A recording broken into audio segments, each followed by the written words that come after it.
Shabbat Shalom to you, the awesome tribes of Israel. Baruch Hashem Yahweh. Welcome to the room. Can everybody hear me, please? And we can kickstart it off.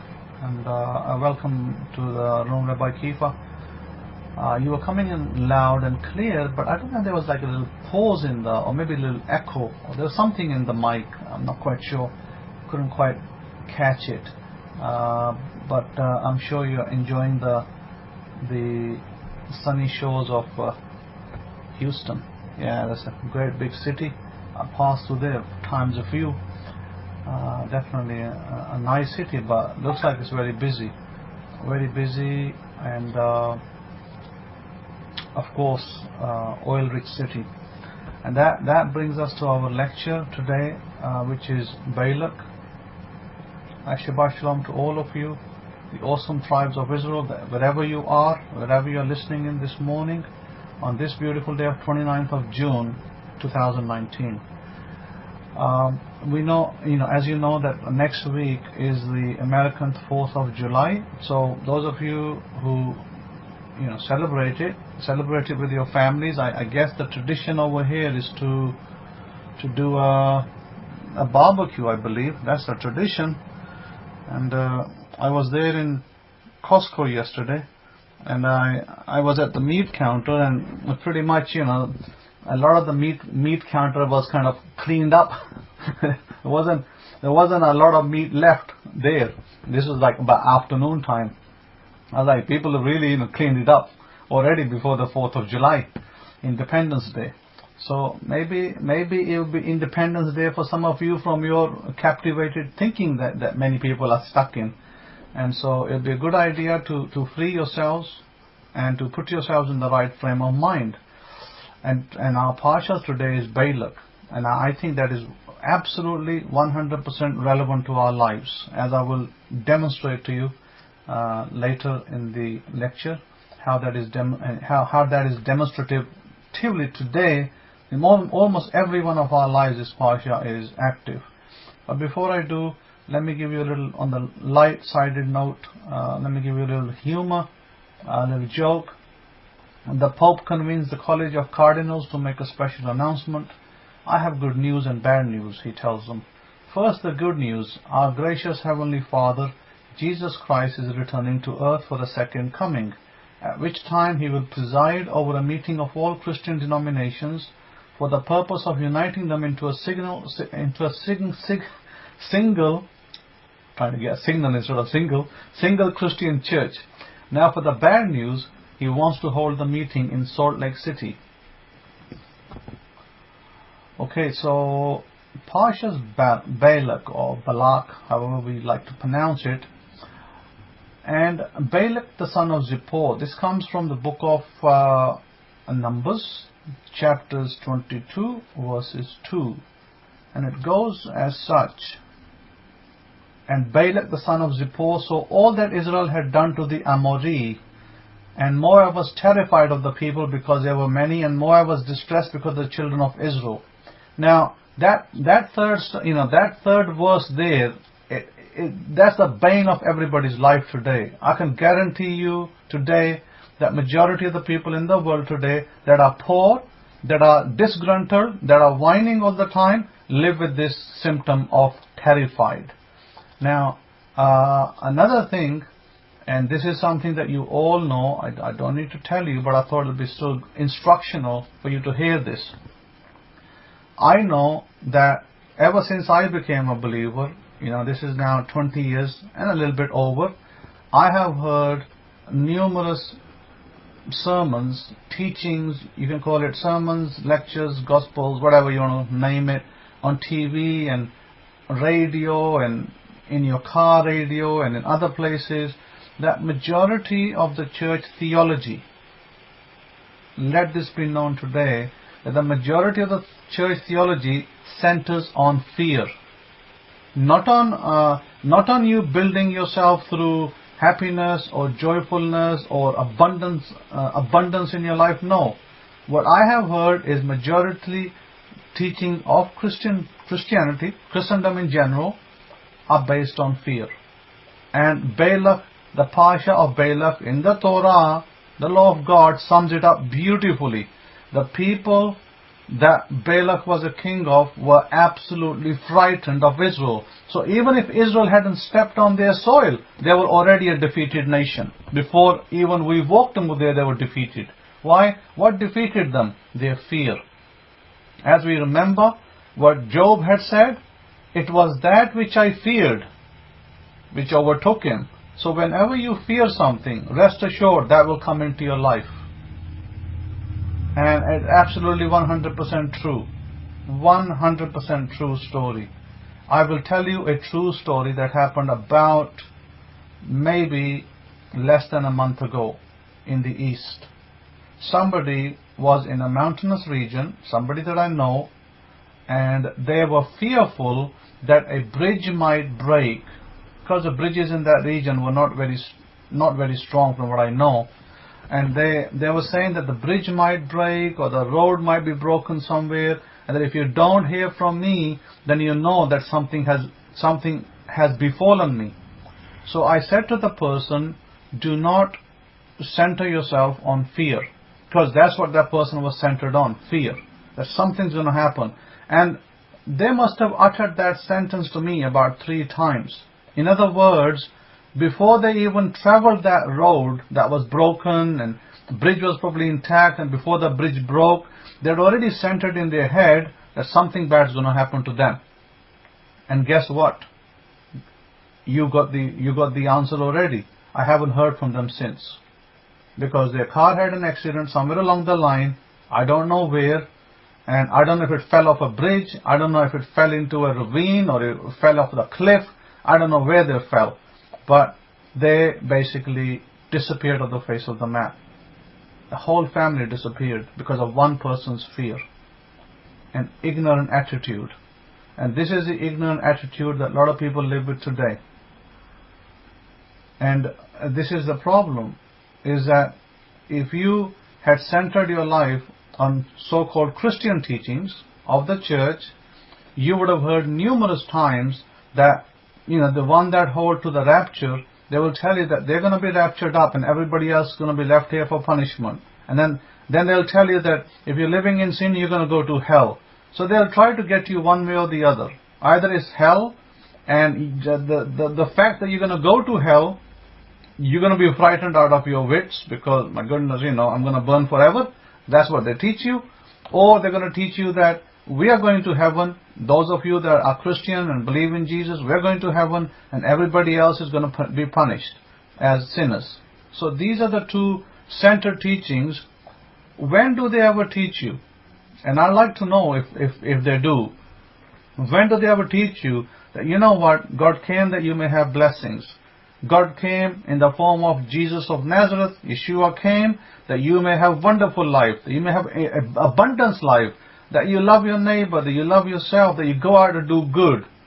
How many churches centered their teachings on that? And I'm pretty sure that as much as you understand it and know, and I've heard of it, I can hardly count on my fingers how many churches teach that on Sundays. Because every time you switch your TV on, and I don't even have a TV now over here to switch on, but every time I would switch my TV on in England, it was always about, rapture, how beautiful the kingdom of heaven is, and how everybody else, apart from Christians, are going to suffer in hell. And, I heard this for 5 years when I went to this chapel in London. I heard this in every teaching, that you're going to die and then there's going to be a judgment. In other words, you're going to be punished for your sins. That was the center of the teaching. So my point is this, that we've come a long way to understanding God's law, God's presence in our lives, and the fact that God wants our good. We've come a long way, all of us, to understand that God is not sitting there to punish everybody, and God is not, configuring different denominations to attack each other, that God is a loving God. That He indeed is not interested in you making mistakes and then punishing you for it. And no one ever teaches you, as Rabbi Kefa is saying, to how to have heaven on earth now. Not, when I die, when I'm an old man, then I die, and then I'm going to have, luxuries that I need right now. What about the luxuries that I need right now? I need luxuries, or maybe if not luxuries, then at least I need some food and a house and a car to drive to get places, go to work, etc. So this is the problem, you see, that we are never taught that, and this is where we need to be. This morning I woke up, and after I did my daily deliberation of giving thanks to the God of Israel, I had to deal with a woman that said to me she hadn't eaten for 2 days in the East, and that they had no money, they had run out of money that they had, the little they had run out, and this is a pregnant woman, by the way. So I told her, I said, well, now that you knock on my door, I will make sure that you have some food on your table, being it's the Sabbath for us. And so I made sure that she will have some food on the table. But at the same time, I made no promises to her, but I felt that I could perhaps get her a small business for her and her husband that would be able to give her the necessary to allow them to continue their life in some meaningful way. I think that would go a long way to just sending help here and there or whenever they need help. So I kind of worked out how much they would need, and it's not a lot. It's not a big sum of money. It's not like we have to go buy a 5-bedroom house. It's, to me, that's like, maybe to some people that might be big, but to me it's little. It's little money. So I worked out about $1,250. If there is a small business, there is a man there selling a taxi, and I was asking her that person that's selling the taxi, how much would he agree on to sell that taxi to them? And she gave me a figure that he was asking for, probably a little bit higher. So I asked her, could we negotiate that figure down a little bit? And she said potentially we can, and we'll have to. She said she will ask her husband to go there and talk to him today. I worked that figure, the lower figure, to be about $1,250 for him to have this little taxi, and that then he can pay the. I told her, I said, what we could do is maybe we could figure out a lower figure, like $1,250 being the lower figure, and then the $2,000 is the higher figure that the man's asking. The man's asking for about $1,800. So I told her that's too much. If we can agree on a lower figure, then we could do that. I could help raise that figure, but you need to find out what your monthly payments will be, because we'll have to do they'll have to do a monthly payment for the rest of it, for the rest of money they owe to that person, whatever that figure is. I don't know exactly. I know the figure, but I don't know the monthlies. What the monthlies will work out once they have this discussion. So my suggestion is this, and I think this is a noble endeavor, and I think this will immensely benefit your vibration, and this will immensely benefit your giving. I think that we should raise that $1,250 for this woman's family, and it's a Christian family. Let me state that for the case. I don't care what denominations they belong to, but they're a Christian family, and they're in need. So I would suggest that we together, between us, it may only work out to about maybe $150, $200, $150, $50, whatever dollars each, and we could raise that money and do the necessary. That's my suggestion.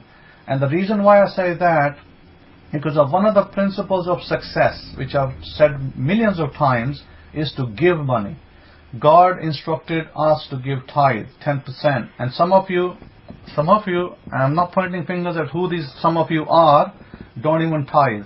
And you need to look carefully at that. At why are you here? If you don't want to give to God and you don't want to tithe, you shouldn't be here. You're wasting your time, because you're not going to get anywhere with that. My point is not that God is interested in collecting money, but it is a principle that God is using for His people to bless them, to benefit them, because God is not a debtor to any person. So to me, I feel that if we can raise this money to give to this person's family, we're not promising her the world. We're only saying that we'll help you establish a small business in which your husband can maybe drive a cab and earn enough money to pay for the bills, food on the table, and then make the monthly payments.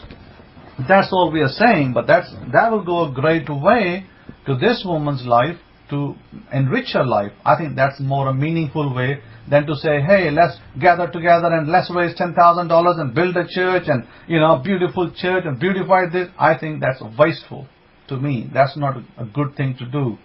What is good to do is to help somebody's life directly. And all the books that I have read, you've heard, leaders are readers. Well, I've read many books and I continue to read.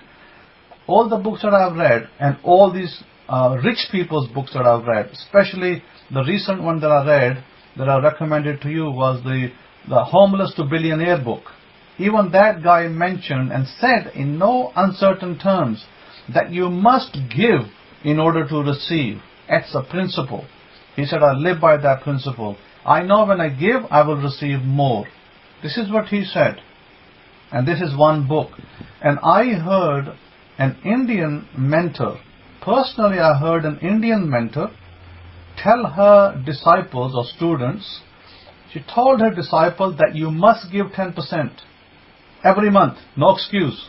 Listen to this. This woman, I don't know her religious creed.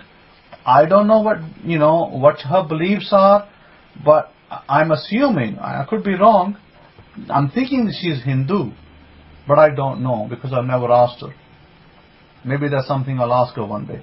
But the thing is this, that she is telling her mentees, people that she mentors, and she mentors many people, and she told them in one of her, I think it may have been a YouTube video or maybe it was something private that she sent me and that maybe I had access to alongside some other people. And in that little audio stroke video, she had mentioned 10%, and then some people asked her, what is this 10%? Because Hindus don't give 10% for tithe. And then one of the people in that group said 10% is the Christian tithe. And so that was the last comment in there. So my point is this, that Gentiles out there are taking our principle to boot and they are benefiting from it. And yet we have our people running around like headless chickens and they're not listening to what they're being told, and they're not giving their tithes, and they're not benefiting as a result of that. Yeah, Daniel, you might know her, and you can go listen to her. She's not somebody. Her name is Kartika, so she's out there on the YouTube. So my point is this, that Kartika Nair is her name, and her channel is called Sikra Shankti. Now Sikra Shankti, teaching her students, you got to give tithe of 10%. And I was like, my goodness, Gentiles are teaching other people to give 10% tithe, and when I talk to my people, they're like running 3 miles from it, like some kind of plague. So we need to really understand that this is one of the central principles that the God of Israel used for us to benefit us, and not only just us. Not only just us. 1 second, I have somebody inquiring about a room. Let me just send a little message to them.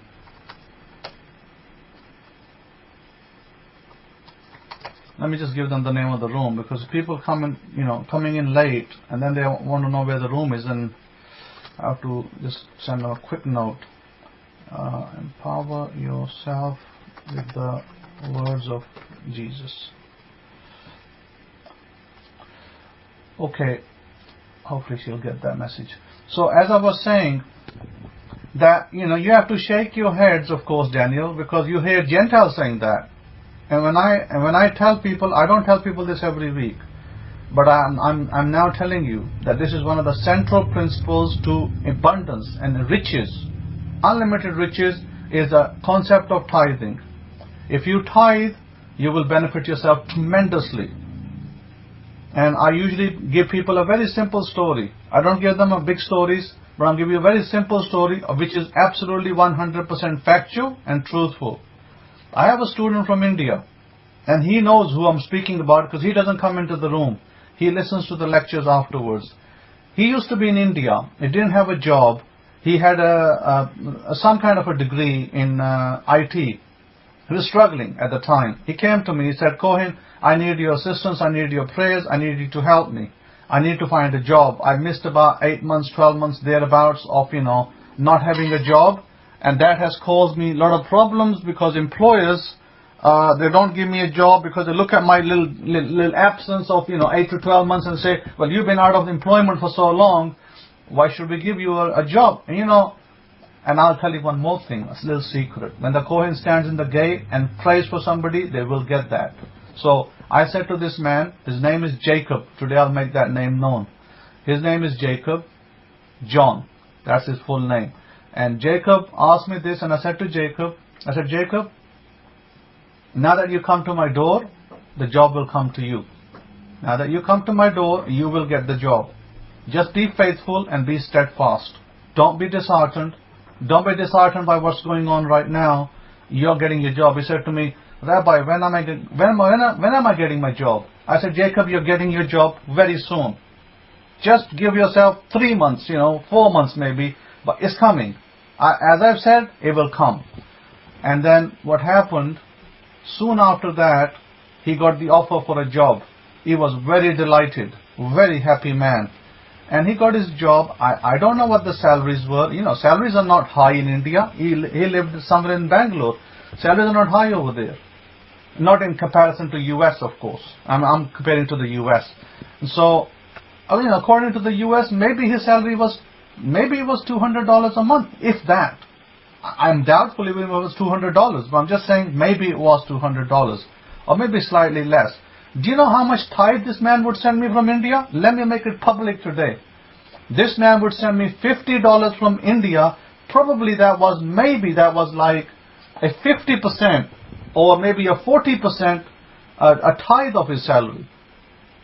I'm guessing, right? Because I never asked him this question directly. Maybe next time, maybe I will ask him privately one day. But I'm guessing that at least, let's just say 30%. He was sending 30% figure of his salary as tithe. And I saw that.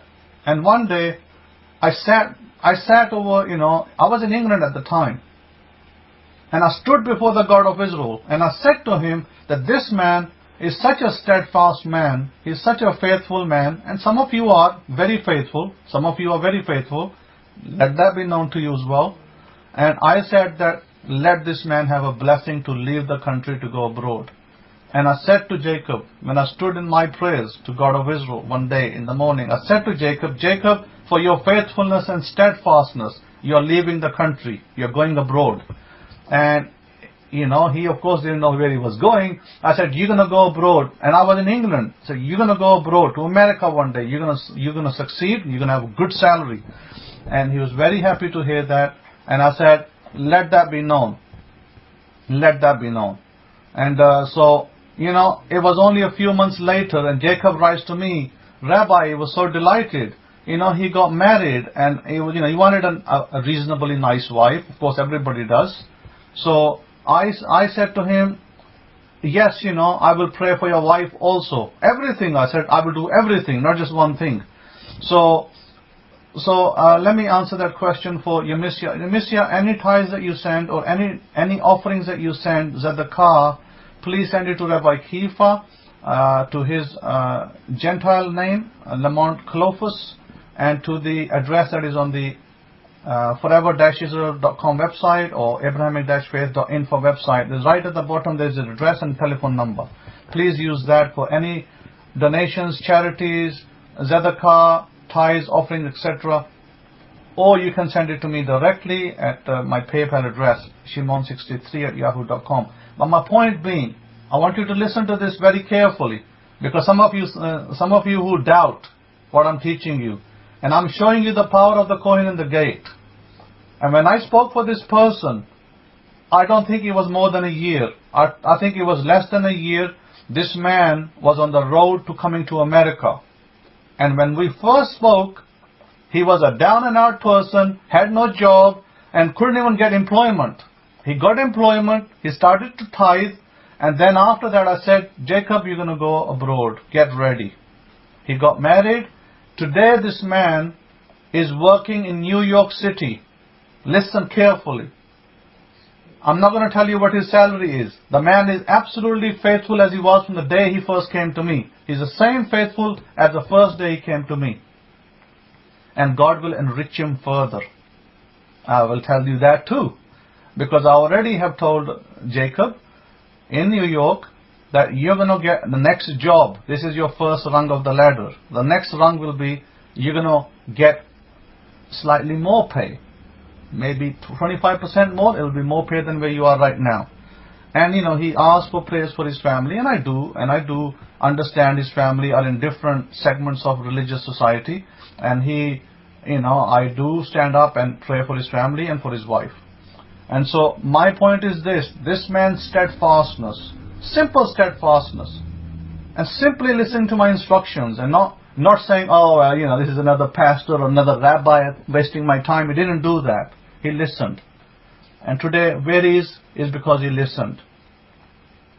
Now, let me give you another story. If you think that's just a one-off, let me give you another true story.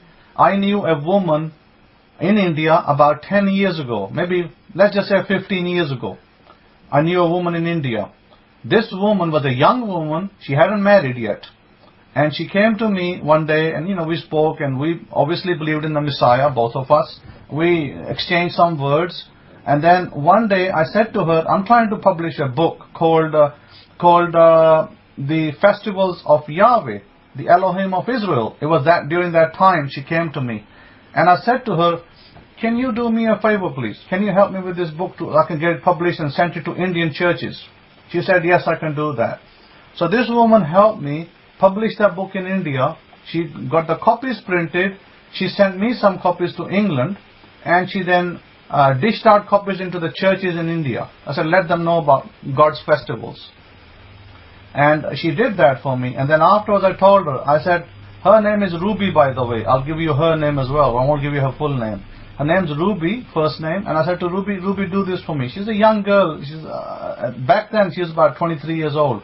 And she said to me, I need to get married. And sometimes she'll make funny remarks. And one day she said to me that, I want to get married, but I need to get married into the Reddy's family. Reddy's like a clan over there. I said, okay, I shall pray for your marriage. I said, I shall pray for your marriage. No, it's not about sending me funds. It's about helping people that are deserving of help out there. So I said to her that I will pray for you, that God will assist you in your marriage. And I said, since you have helped me so much to get this book out, which is obviously to help people in India, I wasn't looking to enrich myself from the book. It wasn't being sold for dollars, I was giving it away free to the churches over there. I was paying for the book practically from England.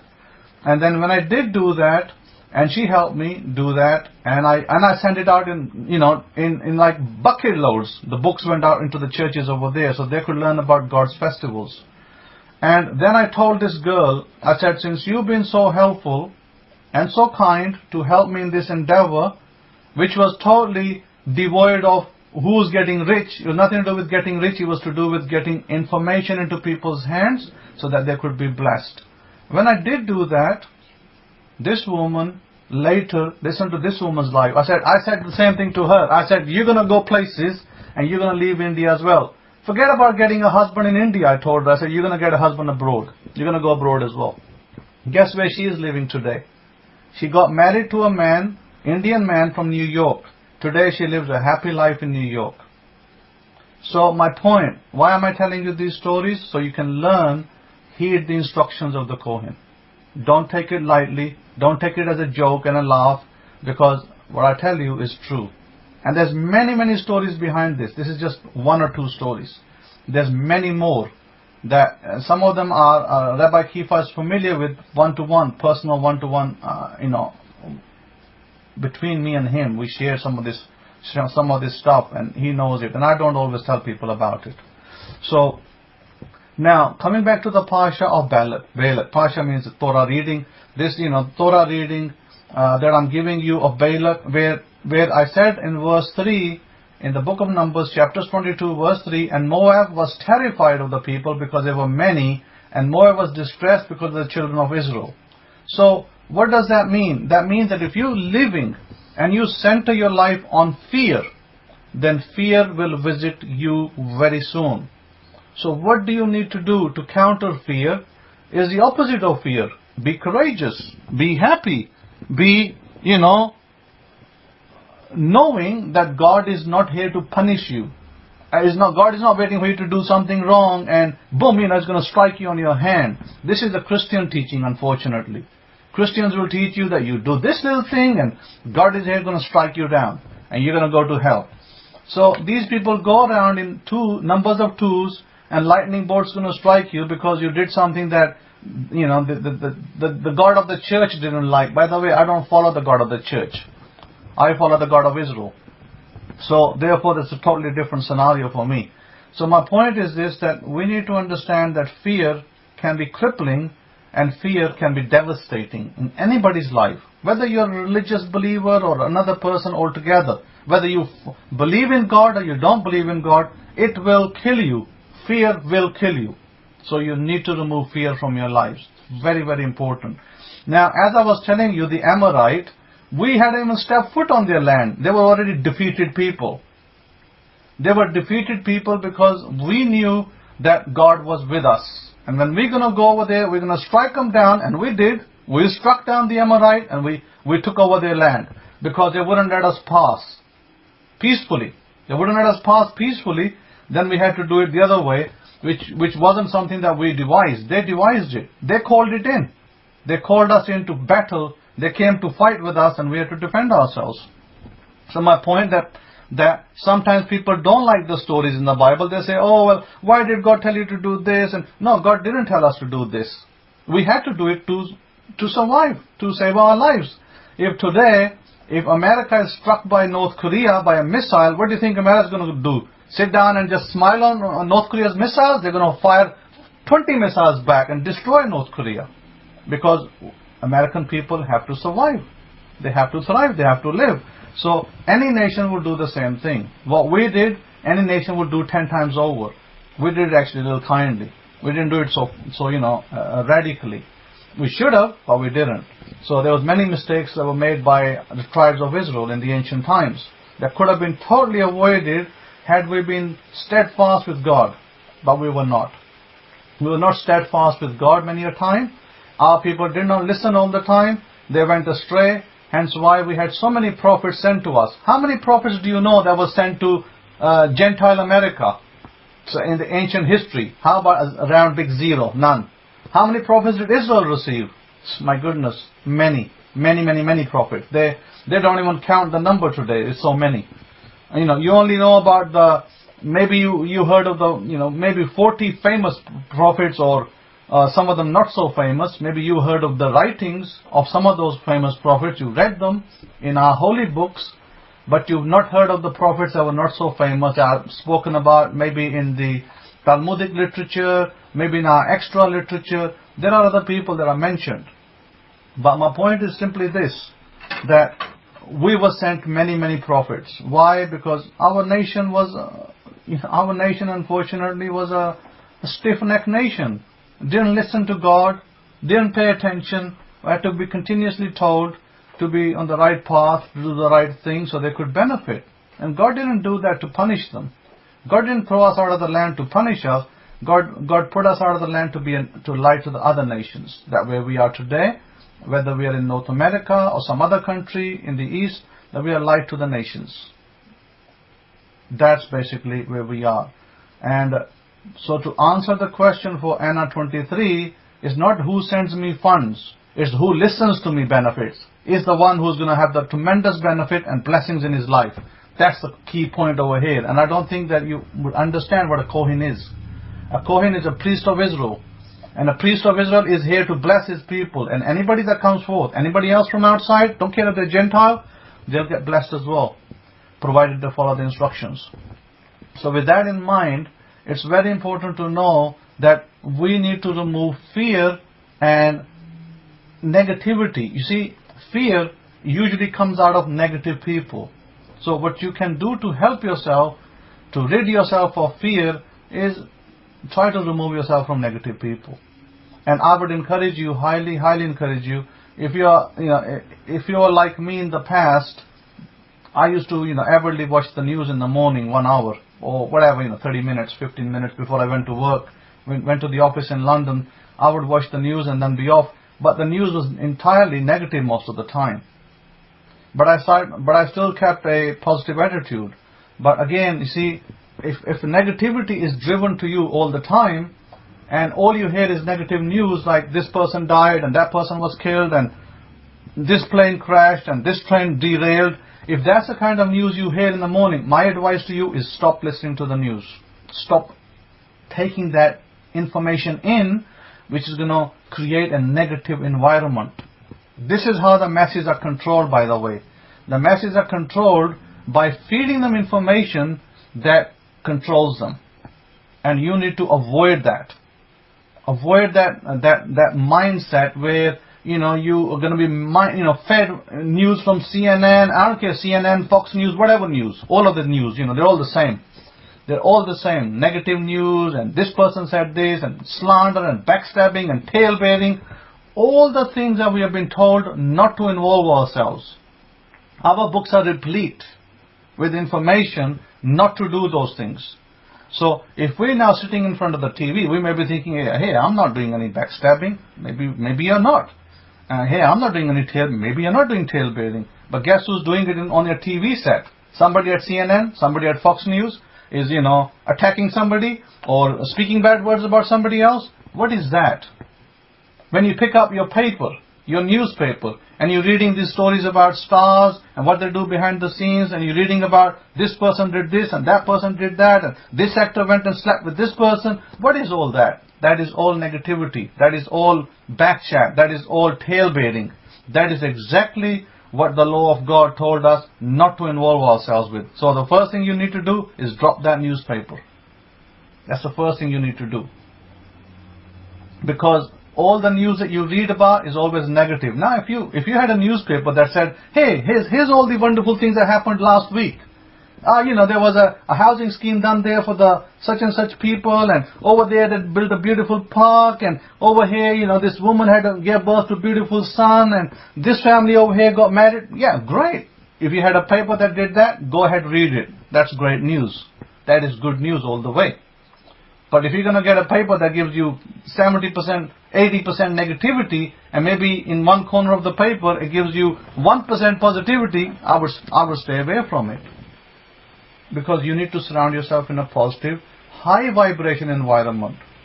Now, one of the things that Kefa said to me this morning when he sent me a message was that Kefa is presently in Houston. And in Houston, and Kefa was telling me this, and I know this for myself because I've passed through Houston a few times on the way to San Antonio and back. And Houston is a high vibration city, oil city. Very high vibration. And Kefa was telling me how everybody seemed to be successful and happy and joyful and so on and so forth, which is great. So surround yourself with happy, joyful people. It is very important that you live in the right place. One of the things that I was thinking this morning was that when people live in low-grade environments, projects, when people live in projects, what they call in America projects, in England they don't call it projects, they call it by another term. In England we call it the ghettos, or we call it council districts. In England we have council districts where only poor families live. Majority of the poor families, they are on Section 8 housing, and they live over there in council districts. And the worst kind of crime, and the worst kind of things, murders and so on and so forth, they happen in those council districts, by the way. Same in America. In ghettos you find all sorts of problems. Projects, you get a lot of crime, drug rate is high, and so on and so forth. Why? Why? Because of low vibrance, low vibration, low frequency. Everybody's frequency is low. They're all looking at each other, and hey, the next man has got nothing, and I've got nothing, and he's driving a khupti, and I'm driving a khupti. That's the attitude. That attitude will not get anyone anywhere fast. This is why very rarely you hear of people who come out of the projects and succeed. Very few people succeed out of projects. Why? Because those people that succeed are the very determined ones. They're highly determined, they're charged, and they want to succeed. So they have a total different mental attitude. So they do succeed. But again, like I said, the numbers are small. It's not that the people are bad and they can't succeed. or they are meant to remain poor. No, it's just the environment. Why do rich people live with rich people? High vibration. This is why it is important to live in the right place in your city. Wherever you decide to live, make sure you map your environment to live. Look around, spy out the environment. What kind of people live around you? And if you have good neighbors, it doesn't need to be $1 million homes. If you just have good neighbors, good street, that's great to live there. But if you're going to have neighbors that are going to be rattling you and just tailbearing all the time, then I would say that's a problem. So this is why it's important to understand the element of fear. And here, from what we read on this particular portion of Torah, and Balak the son of Zippor saw all that Israel had done to the Amorites. So Israel had a reputation. They were fighters, warriors. They defeated people before them. And then it says that and Moab was terrified of the people because there were many. And Moab was distressed because of the children of Israel. And Moab said to the elders of Midian, this is by the way Arab lands in Midian, says, now shall this company eat up all that are round about us, as the ox eats up the grass of the field. And Balak the son of Zippor was king of the Moabi at that time. So we find that Balak was Balak was not a Moabite, by the way, but he was chosen as a king for them for a time when they didn't have a king. And it says he sent messages therefore to Balaam. Balaam was a magician, also a Gentile prophet that our Bible, our books mention. That he was a Gentile prophet. He was a son of Beor, and he basically was from the Euphrates, the Iraq River, and by Iran and Iraq, Tigris side. He was from that region. And so Balak tells him, come to me and curse these people for me, because they are very mighty. They're too mighty for me, and people that I will perhaps prevail against if you curse them. And he tells him in verse 6, who you bless is blessed, whom you bless is blessed, and whom you curse is cursed. So Balaam had some kind of power, some kind of authority, that where if he spoke a blessing to somebody, they would be blessed. If he spoke a curse to somebody, they would be cursed. And people knew that. So they paid good dollars, to get a blessing from him and curse the enemies instead. So this guy, Balaam, he comes across, and there's a lot of story behind that. I may not go into the whole story. And it says that, Balak tells him that there's a people that's come out of Egypt. They are many. And he's talking about Israel, of course. And he says that I need you to come and curse them. And then at that point, God told Balaam, because God was in speech with him, and Elohim said to Balaam, you shall not go with them. You shall not curse the people, for they are blessed. Listen to this, awesome tribes of Israel. You are a blessed people. God is now telling this to a Gentile prophet. My people are blessed. Do not curse them. And then he goes forward. And it says, Balaam rose up in the morning and said to the princes of Balak, go back into your land, for Yahweh refused to give me permission to go with you. And the princes of Moab rose up, and they went to Balak and said, Balaam refused to come with us. And Balak sent yet again princes more and more honorable than they. And they came to Balaam and said to him, thus says Balak the son of Zippor, let nothing, I beseech you, hinder you from coming to me. For I will promote you to very great respect, and I will do whatever you say to me. Come therefore, I beseech you, curse me this people. And Balaam answered and said to the servants of Balak, if Balak would give me his whole house full of silver and gold, I cannot go beyond the word of Yahweh, my power, to do less or more.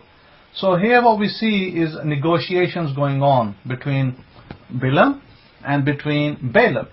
And what Balaam is basically saying, hey, if you're gonna give me good money, then might as well be as much as a house. He's not saying don't give me a house full of silver and gold. He's saying give me a house of silver and gold. Maybe I'll change my mind after that. And so at this point, the officers of Balaam, the king, come to him the second time. They persuade him. And now that he's persuaded, he's ready to go. So let's follow this story a little bit, what he does after this. It says, and the elders of the Moab and the elders of the Midian departed with the fee of divination. See here the house of silver and gold, here it comes. There's a fee of divination in their hand. They came to Balaam and spoke to him the words of Balak. And he said to them, lodge here this night, and I will bring you word again, as Yahweh shall speak to me. And the princes of Moab abode with Balaam and Elohim. And God came to Balaam and said, what men are these with you?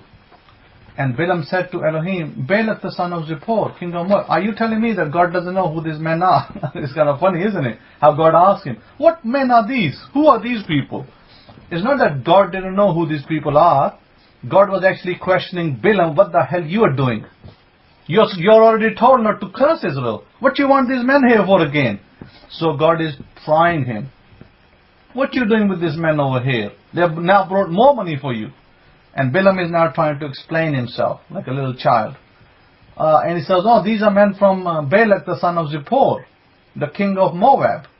And he said to me, behold, there's a people come out of Mizraim. So Balaam is now trying to explain to God that this man, the king of Moab, is telling me that there are a people from Egypt, of course Israel.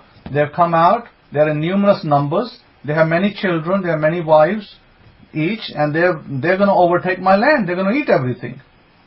And it says, Balaam rose up in the morning and said to the princes of Balak, go back into your land, for Yahweh refused to give me permission to go with you. And the princes of Moab rose up, and they went to Balak and said, Balaam refused to come with us. And Balak said, yet again more princes. So he sent another third delegation, more honorable than the first one. He sent more money and prestige and honor, and said, I will give Balaam more respect and honor. So eventually, he said, I will promote you to a great position. Eventually then Balaam agrees. He rises up and he goes with his little donkey, she-donkey. And says in verse 21, and Balaam rose up in the morning and saddled his ass and went with the princes of Moab. And Elohim's anger was kindled because he went. And the Malach of Yahweh, or the Malach Yahweh, stood in the way for an adversary against him. Now he was riding upon his ass, and his two servants were with him. At this point, God, what we understand as angel of the Lord, basically Malach Yahweh, representative of Yahweh himself on this earth. And we believe that this is a personification of the Messiah, Yeshua. We believe that. And so this personification, this little warrior stood up and he said, he was about to kill Balaam and the donkey. And because Balaam was traveling on his she-donkey. And then it said, and the donkey saw the personification of God. The donkey saw it, but Balaam didn't. So the Balaam hit his donkey, said, move it. What are you stopping here for? And as the angel of the Lord, as this personification of Yahweh stood in the middle in the vineyard, it says a wall being on this side and a wall on that side. The donkey couldn't go left or right because there was no room. And it says in verse 25, when the ass or the donkey saw the Malach Yahweh, she thrust herself to the wall and crushed Balaam's foot against the wall, and he beat her again. And Malach Yahweh went further and stood in a narrow place, where there was no way to turn either to the right hand or to the left. And when he saw the Malach Yahweh, she fell down under Balaam. And Balaam's anger was kindled, and he beat the ass with a staff. And Yahweh opened the mouth of the ass. At this point the donkey spoke. God gave her the gift to speak. And the donkey said to Balaam, what have I done to you, that you have beaten me these 3 times? What does this teach us? Be kind to the animals that you own. If it's a donkey that you own, be kind to that donkey. If your dog is you own, you be kind to the dog. So we are shown kindness, humility, even to the animals that we own. And then it says, and the ass said to Balaam, am I not your ass, upon which you have been riding ever since I was yours to this day? Have I ever refused to do what you asked? And he said, no. Then Yahweh opened the eyes of Balaam, and he saw the Malach Yahweh standing in the way, and his sword. So now God opens his eyes and he sees Yahweh standing there in personification of himself, drawing his sword in his hand. And at this point, he bows his head and he falls on his face. He bows down. And the Malach Yahweh said to him, why have you beaten your ass? Even at this point, God tells him, why did you hit this donkey 3 times? And he said, I went out to stand against you because of you're perverse before me. Look who is speaking now in the first person. Like he's speaking to God directly. He says, because you're perverse against me. So there's Yahweh in the heaven, there's Yahweh on the earth. You see the 2 personifications over here. And the ass saw me and turned me from these 3 times. Unless she had turned from me, surely now I would also killed you and rescued her life. So at this point, God is saying that unless the ass had turned, I would have killed you and saved her. At this point, Balaam recognizes he's committed a grave crime. And beating the donkey is a grave crime, especially when she'd done nothing wrong against him. Well, even if he'd done nothing wrong, she shouldn't have beaten her up like that. Beating an animal is definitely not something that we are taught to do. So it says here that he then says, I have transgressed, for I knew not that you stood in the way against me. Now therefore, if it displeases you, I will go back. So at this point, we go through this thing that where Balaam is re-instructed, and Balaam then says, okay, I will only speak the words that you tell me to speak. And what we find in the book of Numbers, chapters 24, records one of the most profoundest prophecies that we know of, that we recognize for the coming of the Messiah, for the restoration of Israel in the future, and for our dispersal as well, by the way. And it says this, because Balaam is about to curse the people of Israel, but he cannot. And what he does, he goes to the king of Israel, and I want to show you something here. And Balak said to him, what Yahweh has spoken, verse 17. And it says, and he took up his parable and said, rise up, Balak, and hear, hearken to me, you son of Zippor. The power is not a man that he should lie, neither the son of man that he should repent. Has he said, and shall he not do it? Or has he spoken, shall he not make it good? Behold, I have received orders to bless, and he has blessed them, and I cannot reverse it. At this point, Balaam is telling the king of Moab, hey, I cannot curse these people. They are a blessed people. They cannot be cursed. So I cannot do that. And of course, the king of Moab doesn't know what to say at this point. And so in verse 24 is a prophecy that's recorded of the Messiah. Behold, this people shall rise up as a great lion and soar as an eagle. He shall not lie down until he eat of the prey and drink the blood of the slain. And Balak said to Balaam, neither curse them at all, nor bless them at all. But Balaam answered and said to Balak, I told you before, saying, all that Yahweh speaks to me, that I must do. So Balaam is saying to Balak is saying, don't curse them, don't bless them. If you're not gonna curse them, then don't bless them either. And Balaam says, I cannot do that. I must bless these people. Very, very interesting dilemma, isn't it? A very interesting dilemma that God is telling you on the one side that you cannot curse these people. And let me actually take you to one story back before this. In Numbers chapter 23 verse 4, it says, and Elohim met Balaam, and he said to him, I have prepared 7 altars, and I have offered upon every altar a bullock and a ram. And Yahweh put a word in Balaam's mouth and said, return to Balak, and thus you shall speak. And he returned to him, and behold, he stood by his burnt sacrifice, he and all his princes of Moab. And he took up his parable and said, Balak the king of Moab has brought me from Aram, out of the mountains of the east, saying, come, curse me Jacob, and come, defy Israel. How shall I curse whom El the power has not cursed? Or how shall I denounce whom Yahweh has not denounced? So what did Balaam do over here? For your information, something really interesting happened over here. He was basically sacrificing on 7 altars. What do the 7 altars represent? Many people are guessing on this, these days what these 7 altars represent. Translations are replete, with all sorts of commentaries that you are given. No one has yet, I've not read in any commentary to date which has correctly said why these 7 altars were built. because people have their own different ideas, and majority of the ideas that are presented by the commentators are all wrong. 10 out of 10 wrong. So 23:4, I want you to go and look for yourselves. Look for yourselves, look at the commentaries, and see what the wording there are. And you will know what I'm saying is actually true, because I'm going to give you what actually happened, not what they are saying. They're saying many things that are not true. And usually what they're saying is, they'll say to the effect of that the reason why he went and did this on different altars, he was trying to appease God, that God might reconsider what he was about to do. But is that the truth? I mean, is that what God was trying to say to him in Numbers 23:4? Or they may have other ideas that he was doing some kind of witchcraft or incantation.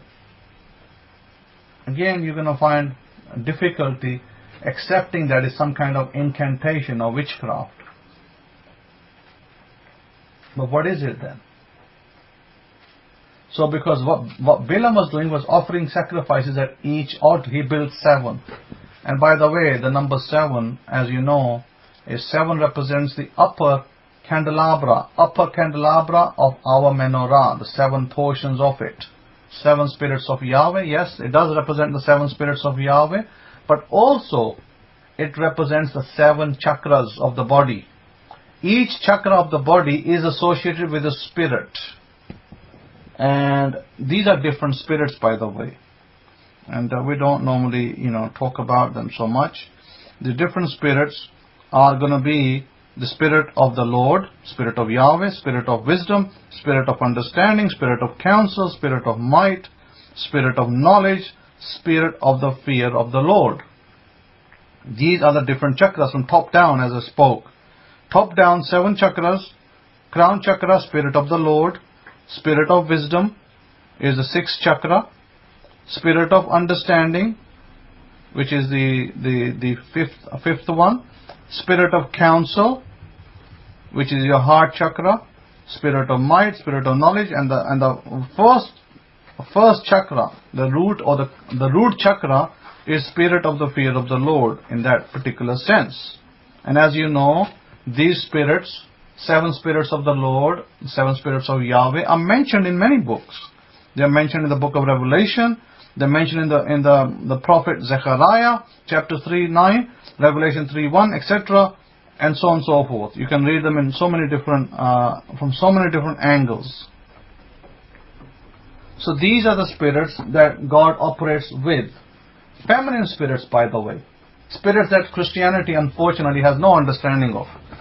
And they don't even talk about them. Other than, briefly kind of just read a little verse and leave it at that. And so these are the ones that Balaam was trying to appease God by appeasing these different spirits of God. And they're all feminine. Let me tell you something of interest. It's something to think about. If you wanted to appease a married man, let's say you wanted to appease a married man or his wife, what would you do? You take a gift to a married man's wife. Somebody that you probably haven't met, for argument's sake. You take a gift to the wife. That will definitely appease the wife, and that may even appease the husband in turn. And what's the wife going to do? She's going to speak to the husband and say, hey, this man has offered me this gift or given me this gift. I'd like you to do him a favor. Help him whatever he's asking. So a wife can be very persuasive in directing the husband to help the person. So what was Balaam doing? He was appeasing the feminine spirits of Yahweh to directly appease God the Father in the heaven. Directly appease him. So although we know that these spirits are part of Yahweh, but they are distinctly pronounced as feminine. Whereas Yahweh himself distinctly pronounces himself as masculine. So we have these kind of different divisions of what we call the Sephirots or the Sephirotic tree that you might see in Kabbalah books. So this is very powerful because these were being used by Balaam. He understood it.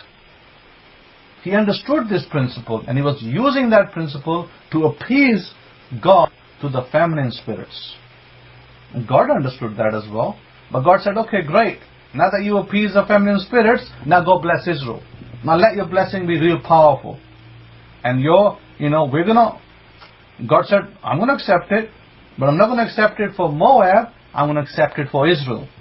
So Israel was blessed mightily as a result of that. Because everything that this Balaam character, everything that he did, Balaam, everything he did against Israel, actually went in favor of Israel. So if today you hear some people in New York wearing these funny looking clothes and funny looking badges, and they are saying, oh, we are a cursed people, we are Israel, but we are cursed. Walk away from such people. Because you are not a cursed people. You are a blessed people. God has written a commanded blessing for you. Now, Rabbi Kefa is asking a question. He's saying, here's an interesting question. We know Israel cannot be cursed, but can Israel curse themselves? And I'm going to let Rabbi Kefa answer that question. But I'm going to leave you with this. You are a blessed people, the awesome tribes of Israel. Remove fear from yourselves. Do not stay with fearful people, negative people. People are always frightened. Oh, something's going to happen. Government's going to do something and they're going to shut us up. I used to read a lot of this kind of emails used to come to my mailbox all the time. Oh, they built these FEMA centers. I don't know what FEMA was in England, FEMA, some kind of FEMA centers. Oh, they're going to take all the people in and they're going to lock them up in America and then they're going to do nasty things over there. Total nonsense and rubbish. And all those emails are put straight to the delete bin.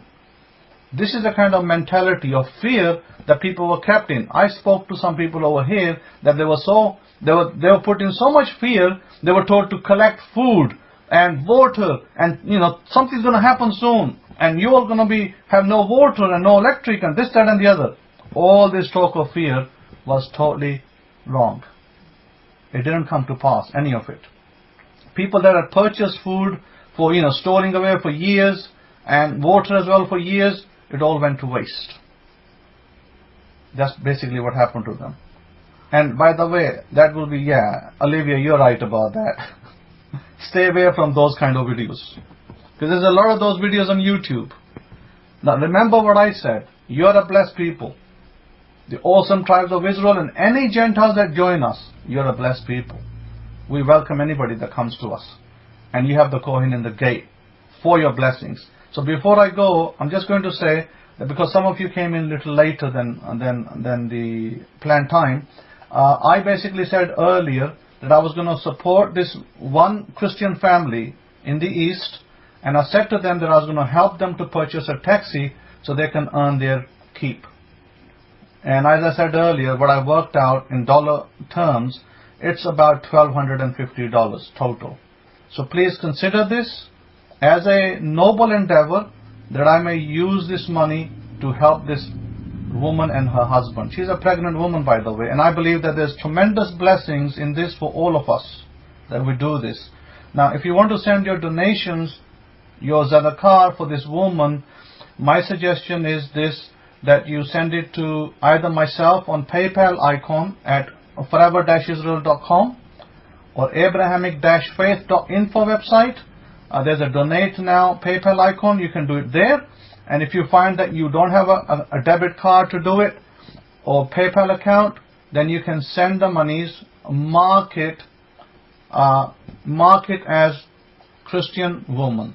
Just mark it Christian woman, and I will know that who this fund is for. To Rabbi Kefa's address, which is on the website, and so on our main page, the San Antonio address to Rabbi Lamont Clovis.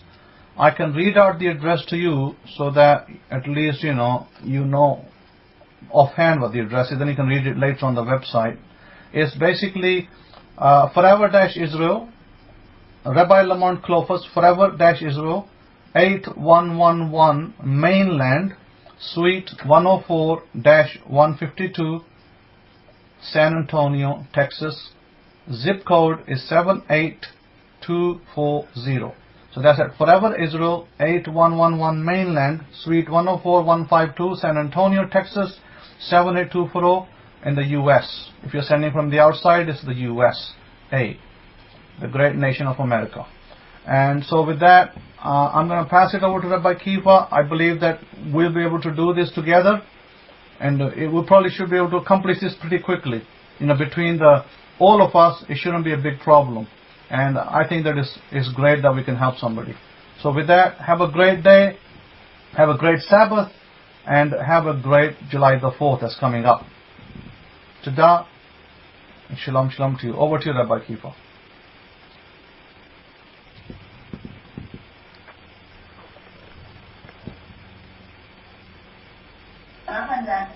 Yeah, Chadasha, Kohen. If I could be heard, can I get a one? This is Rabbi Kefa coming in. Listen, you're probably going to hear some little. I noticed that during Hakohen's lecture, sometimes it may pause in and out. I think it's the internet over here. There's a lot of people here. I'm here in Houston, and I'm at one of these hotels here, these nice little hotels that accept pets because, Pharaoh's traveling with us as well. Of course, he's part of the family. So I'm noticing, I don't know if it's just because a lot of people are on the server, but sometimes they'll have a little pause. I noticed it during my Kohen's lecture. It just has a pause and then it'll catch back up. I don't know what that's called in IT terminology. So my apologies outright. Yes, but the buffering, I guess, is what it is. There's loads of people here, and I think a lot of them are pulling from they're pulling from their Wi-Fi for sure. So this is what's going on. My apologies up front, but I will tell you in my assessment of Houston, although that I have been here many times before. And Shabbat Shalom to all of you, Mishpachah, and Shalom Shalom to you that are, over there in the East, and your Shabbat is maybe closing up pretty soon. I wish you all a great 6 days of labor ahead. In my assessment over here in Houston, I will tell you this. As I've been here for a few days now. My father lives here. He resides here in Houston, and so I come here for that reason. But what I did notice while I was here is that there's an energy here in Houston. I mean, excuse the pun. Houston is known for its energy, by the way. Oil being its mainstay. A lot of oil is produced here in this area. And then it being close to the coastal line, then you have the Gulf of Mexico. You have quick access. A lot of bayous down here. How many of you are familiar with Houston? I know some of you may even live in Houston down this way, but or have been through it. You know exactly what I'm talking about. Spent some time here in Houston, so you understand that besides, you want to talk about abundance, besides Texas being an abundance of a state, the cities that are made up within the state of Texas, they're let's just say each of them have their roles. San Antonio has its place, but because they're doing fracking there, but here they're drilling. They drill, baby, drill for oil here, and the soil is rich, it's full with it, and you see that richness in the people as well. Now, of course, and this is something that I want you to know, and it's very interesting when you go back and examine our history. As we read in our books and in this parsha, how the sons of Aaron, Phinehas in particular, what he did to stave off the plague. All of you know the story about Phinehas, right? In our history. Well, Phinehas, what did he do to stave off the plague? Well, of course, we know he had to eliminate and annihilate some family members, to separate and segregate. Again, here's the question that I have for you. What happens when there's a plague? Anybody tell me? When there's a plague, what's the first thing that is done? What is the first thing that is done when there's a plague involved? Anybody tell me? As you are students of the Torah and you understand, what's the first thing that is done when a plague when there's found a plague, or the early stages of plague, and you see it in today's time and any time? Anybody tell what's the first thing you would do? Say like you would have a plague in your house. What's the first thing that you would do? Well, let's just look at your own house. And you say, well, Rabbi, I don't have no plague. I'm not trying to claim a plague. But what's the first thing that you do when there's a plague in your house? What would you do first thing? Jacob says, separate the afflicted. Separation, indeed, separation. Luxury class, Shabbat Shalom to you. He says, sanitize. Herbal medicine, response kit, get rid of anything that might carry it. See, good responses. The first thing that Israel would do was do what? They would separate those people. Either, in our history, they say they would quarantine them, put them outside the camp, as Lion Prince is saying, isolate them. you put them away. You put them in a group. You would put them to themselves. All you people need to be over here. You understand what I'm saying? And this premise is very, very important to understand. You know, again, there's all kind of plagues that are out there, and we'll look at that in a minute and examine it. That you know, Phinehas, a son of Aaron. I mean, it's very important that we look at it. He wasn't a priest, but was made a priest because of his actions, because of what he did as a Levite, as he stepped up and he dealt and he separated those that weren't, you know, or that were afflicted, or that could have the potential of destroying the bigger mass. Take out the element and deal with, you know, and deal with them head on. The separation factor. That's what I want to talk about. And this is what I see here in Houston. Just like I say, and I'm telling you, there's a lot of richness here in Houston. There's an energy and a frequency and a high vibration of richness, of happiness, of abundance, of success. You know what I mean? And as you know, if you've been through Houston, Houston's like one big pot of gumbo. There's a lot of different mixed cultures here, mixing of many different cultures. Now, I noticed a Pakistani section here. There's an Indian section here. Right now I'm living in Chinatown, and I'm telling you, it's just like China here. The food tastes like Chinese food. A lot of Chinese shops and restaurants.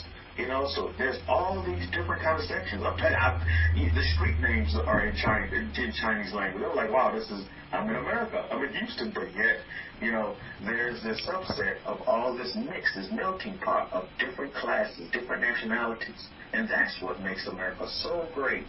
So great. That's very, very important to understand. So you need to look at that as well. There's a Jewish section. I'm not too far from the Jewish section either. They're right down the street. The Jews, they like to stay in Sugartown. So they're right down the street. You know, they make some good watermelons there. So you get all these different, you know, classes that separate themselves. You got the rich. I've driven through some very wealthy neighborhoods, seen people drive really, really nice cars here. Very, very nice cars. But at the same time, what do you know, and I couldn't even mention this earlier in our discussions, is that what you'll see here is that wealthy people tend to hang around who? They tend to hang around people of wealth. Think about that for a minute. Wealthy people tend to hang around people that are wealthy as well. Why is that? Think about that for a minute. As we talk about segregation, and as we talk about a plague, you see, you're right. Whoever made it, who's making all these comments? Is this luxury class? Yeah, luxury class. You're right. It's all about a vibration. It's all about a frequency. It's all about an energy. And that's very, very important to understand, because in today's time, you do not want to plague yourself. I mean, you say, well, Rabbi, you're talking about plagues, but plagues are of no relevance to us today in 2019. And I will submit to you, you're dead wrong. You're absolutely wrong. Plagues are here. And the Kohen indicate, the son of Aaron, just like Phinehas, is killing plagues today. He's stopping the plagues. What are the plagues, Rabbi? What are these plagues you're talking about? Many people today are plagued by what? Plagued by poverty. What's another plague? Plagued by lack. Plagues of the spirit are real. Jacob, let's make it real. Let's put it into reality. You talk about this spirit, some people can't comprehend that. But let's talk about the plagues of poverty. Let's talk about the plagues of lack. Let's talk about the plagues of illness. Let's talk about the plagues of laziness. Let's not talk about no demons. People don't know nothing about no demons. They have no clue about a demon except when they see on TV. And that's skewed because, believe me, the angel, the Son of God, Hasatan, he does not walk around with horns. I can guarantee you that. He's probably the most beautiful man you ever want to see. The man that you imagine, that's probably how he looks. You know, if it's Denzel, if it's, I don't know who these men and women are into these days. I have no clue. But how about the plague of illness? How about the plague of laziness? How about the plague of low self-esteem? How about the plague of indecision? How about the plague of inability? You see, these real plagues that are plaguing people. And what the Son of Aaron is doing for us today is he's assisting us and giving us the tools to rid ourselves of our plagues that we have in our lives today. Plagues Plagues of fear, like someone stated, that's a big plague.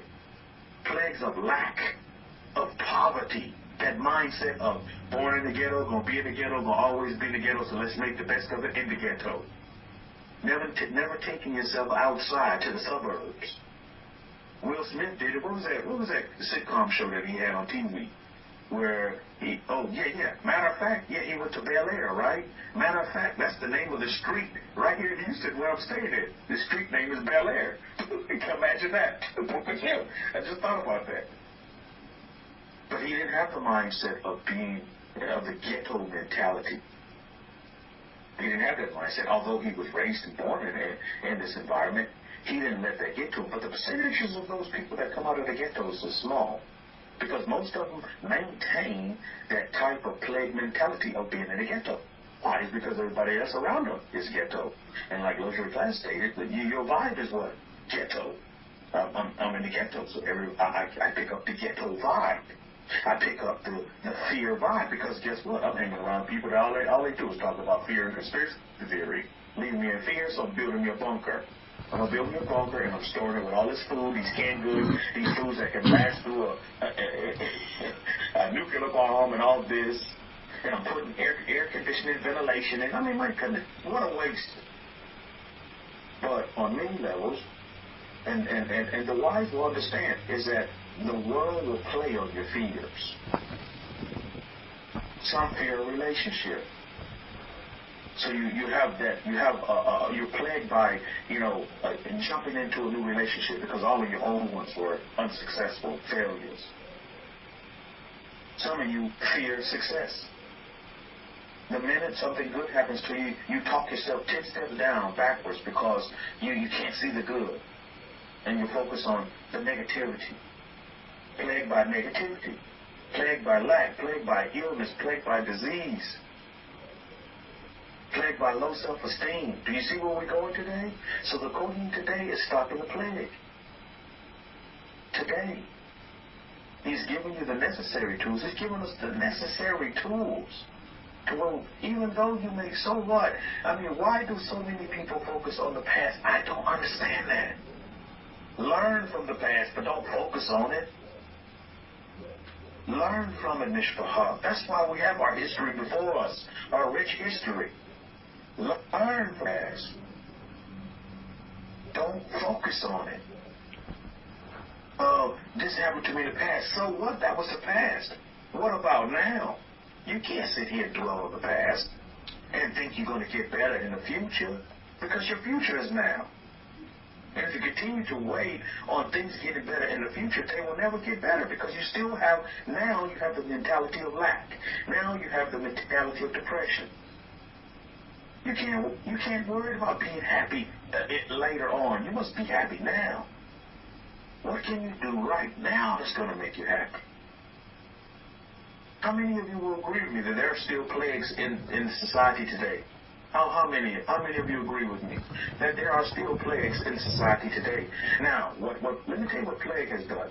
Plague still exists today.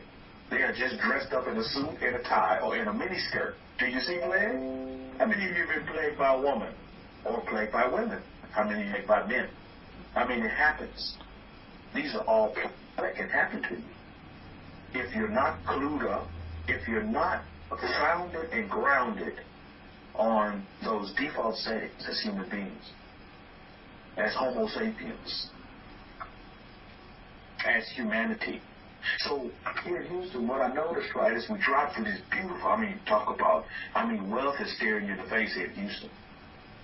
San Antonio does have this kind of wealth, but it's more secluded. Believe me, it's more separated, because they stay in an area called the Dominion, and they have a big gate, and you can't even get in unless you got permission. There's a gate guard there that doesn't allow you, so you can't. They kind of hide their wealth. But here in Houston, no, they put their wealth on the forefront. You see it. You see it. I've never seen so many Jaguars in my life. Everybody driving Jaguars and Mercedes. That's nothing here in Houston. That's nothing. You've seen all these exotic cars. Seems like everybody here has a Tesla. All these exotic cars, and you're like, wow, this is my kind of environment. And that's what I titled my lecture today, environment. This is the question that you ask yourself. As I see all this energy around me here in Houston, positive energy, positive vibration, but at the same time, I will tell you, I do see that.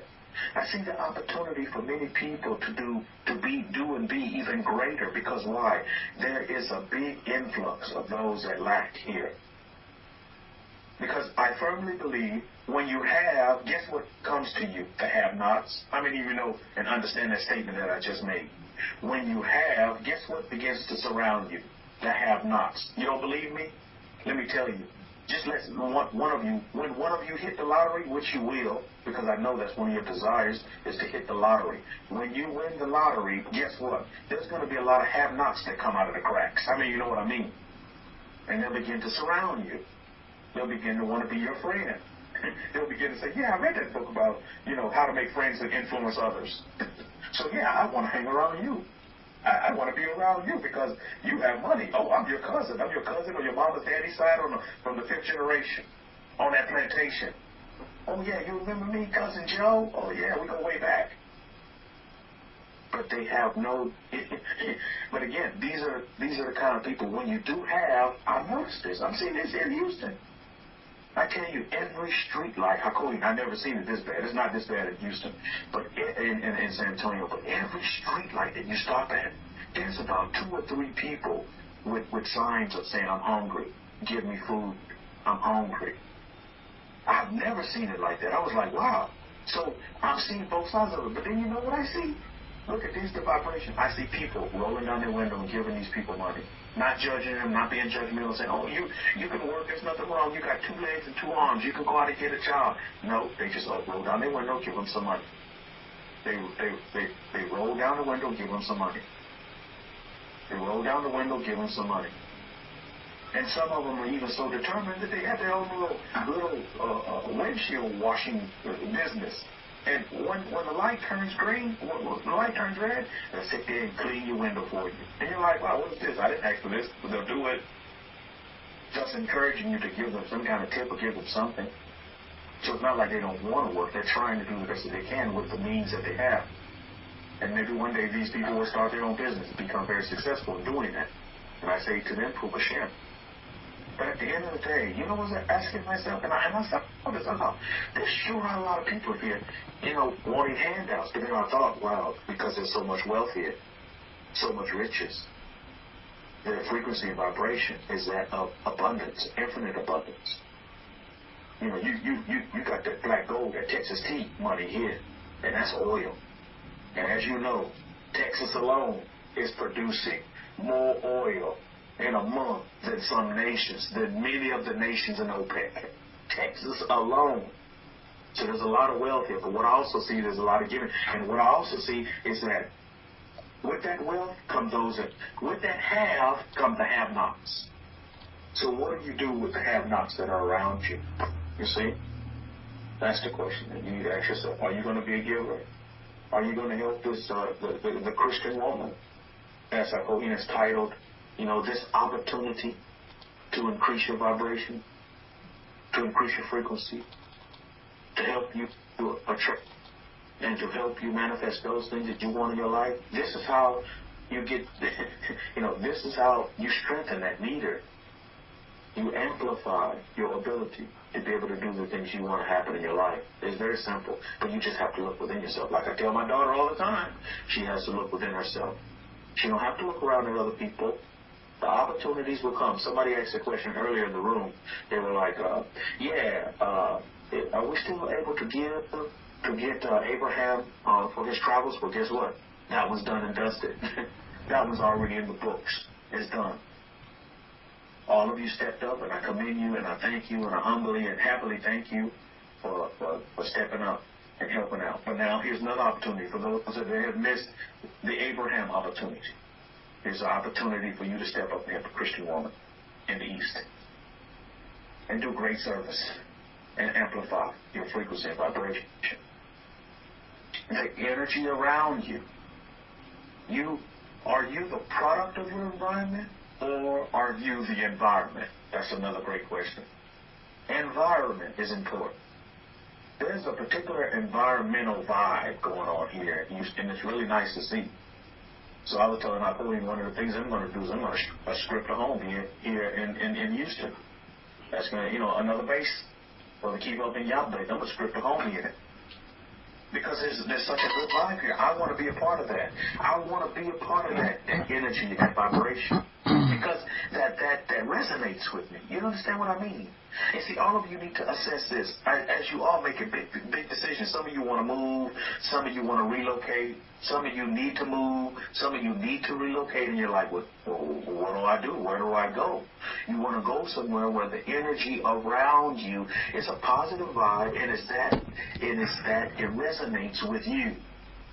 You want richness. You want wealth. You want abundance. Go to where an environment where they have that. And that will boost your frequency, your energy.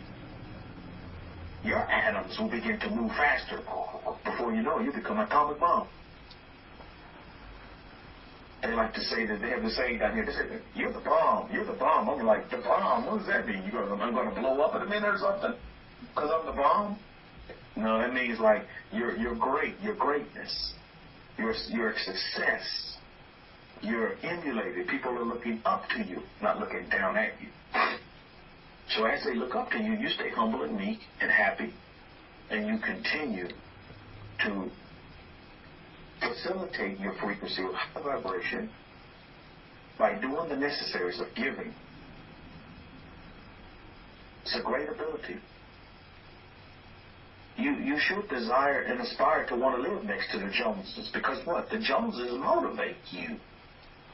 The Joneses will motivate you. Well, the Joneses have this and I don't. Well, guess what? You can have what the Joneses have instead of complaining. Oh, well, the Joneses have this and they're not Christians. I mean, they're Christians and I'm Jew, and so I should have it. Wah. And you throw this temper tantrum and you have your diaper in a wad. My goodness. It's time for you to get mature and take the pacifier out your mouth and say, if the Joneses can have it, so can I. Because at the end of the day, I tell you, these last couple of days, I had really time to reflect. Took some time just to reflect. And just to sit back and really be a watcher and a witness and watch my whole environment around me. And here's the question that I have before you today. At the end of the day, who is a Gentile? Think about it for a minute. At the end of the day, who is a Gentile? Can anybody answer that off the top? At the end of the day, who do you consider a Gentile? Think about that. Think about it. Before you give the religious spiel, think about what you're going to answer here. Who is the Gentile in your nation, in your world, in your neighborhood? You ever thought about that for a minute? I don't want the full point, the full PowerPoint theology definition of who do you think is a Gentile. But at the end of the day, really, as you examine this and you look within yourself, who is the Gentile and who is the Jew? Think about that. Because as Napoleon stated in his lecture, a lot of these so-called Gentiles are using Jewish law and being very successful. They're using the Jewish principles and are very successful. They put the perfect law into perfect practice and are very successful. And maybe they don't even keep Shabbat as we know how to keep Shabbat. But they're successful. What do you consider success at the end of the day? How are you successful? Think about that question.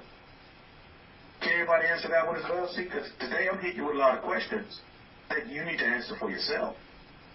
I mean, at the end of the day, what is success?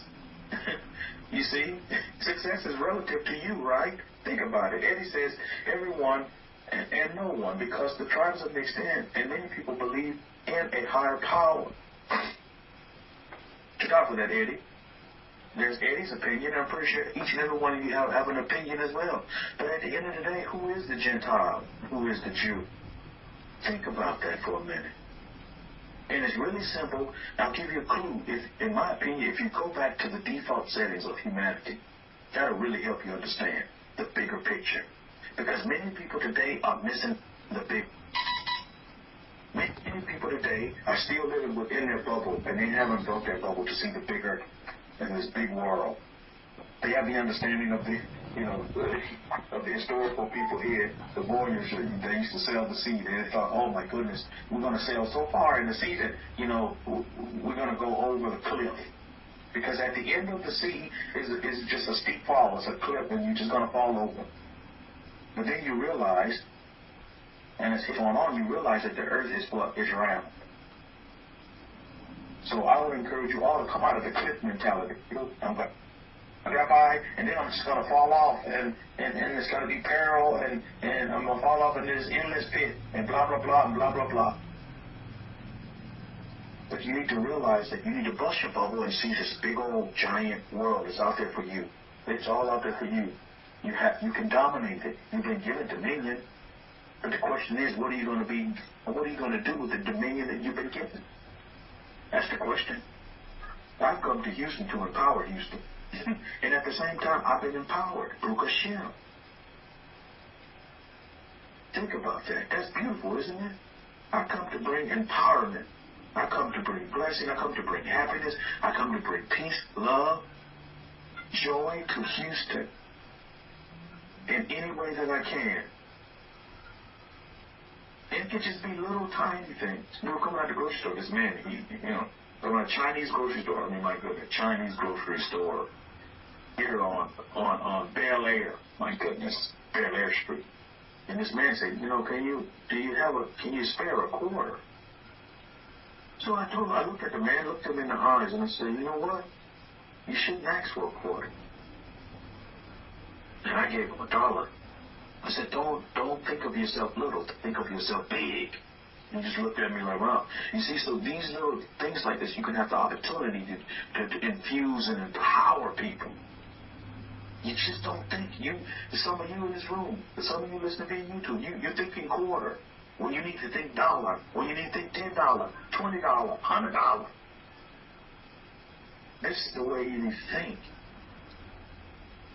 Think in abundance mode. Don't think in a state of lack.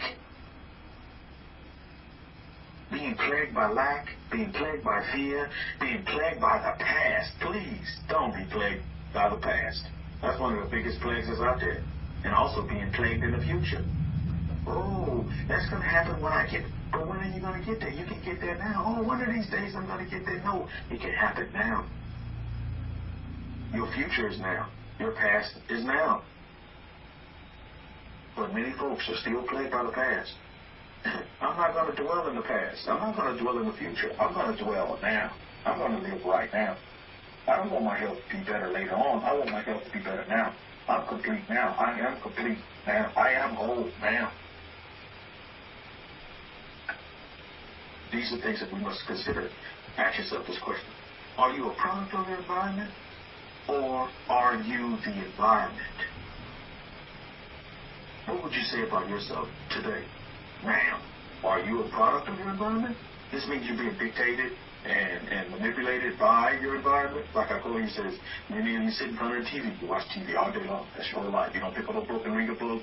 You don't try to enhance yourself, like going outside, maybe growing some plants or working in your garden and talking to your plants and enjoying Mother Nature and soaking up some vitamin D under the sun. Are you a product of your environment, or are you the environment? I came out of that grocery store and I said, I'm the environment. The man came to me for something, I gave it to him. In infinite abundance. Bam, here you go. Make this work for you. And he just looked at me in shock and awe. So be it. Maybe some of it will resonate, maybe some of it won't. But I am the environment. What do you say for yourselves, people? Huh? Are you a product of your environment, or are you the environment? That's a serious question that you have to examine. Look at yourself. Look at the actions. Are you being dictated and manipulated by folks, or are you the leader? You are the dictator. You are the dominator, because you've been given dominion.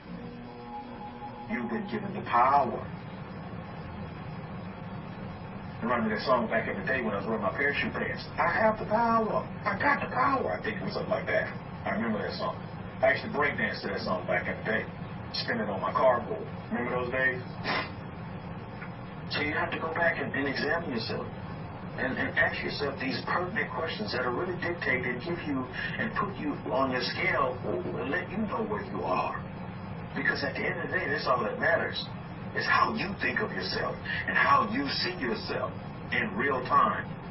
Not, oh, this is how I'm going to be in the future. Oh, no, this is how I was in the past. No, how do you see yourself right now? That's what's important. And to this question that I asked earlier during Hakoi's lecture, Israel cannot be cursed. You and I both know that. Israel cannot be cursed. You and I both know that. Israel cannot be cursed, but can Israel curse themselves? Look at our history. And somebody give me an answer to that question. Israel cannot be cursed, but can Israel curse themselves? Think about that. Think about that for a minute. And some of you may look at your life and say, yeah, Rabbi, because I know that word because I'm the cookie cutter cursor. I curse.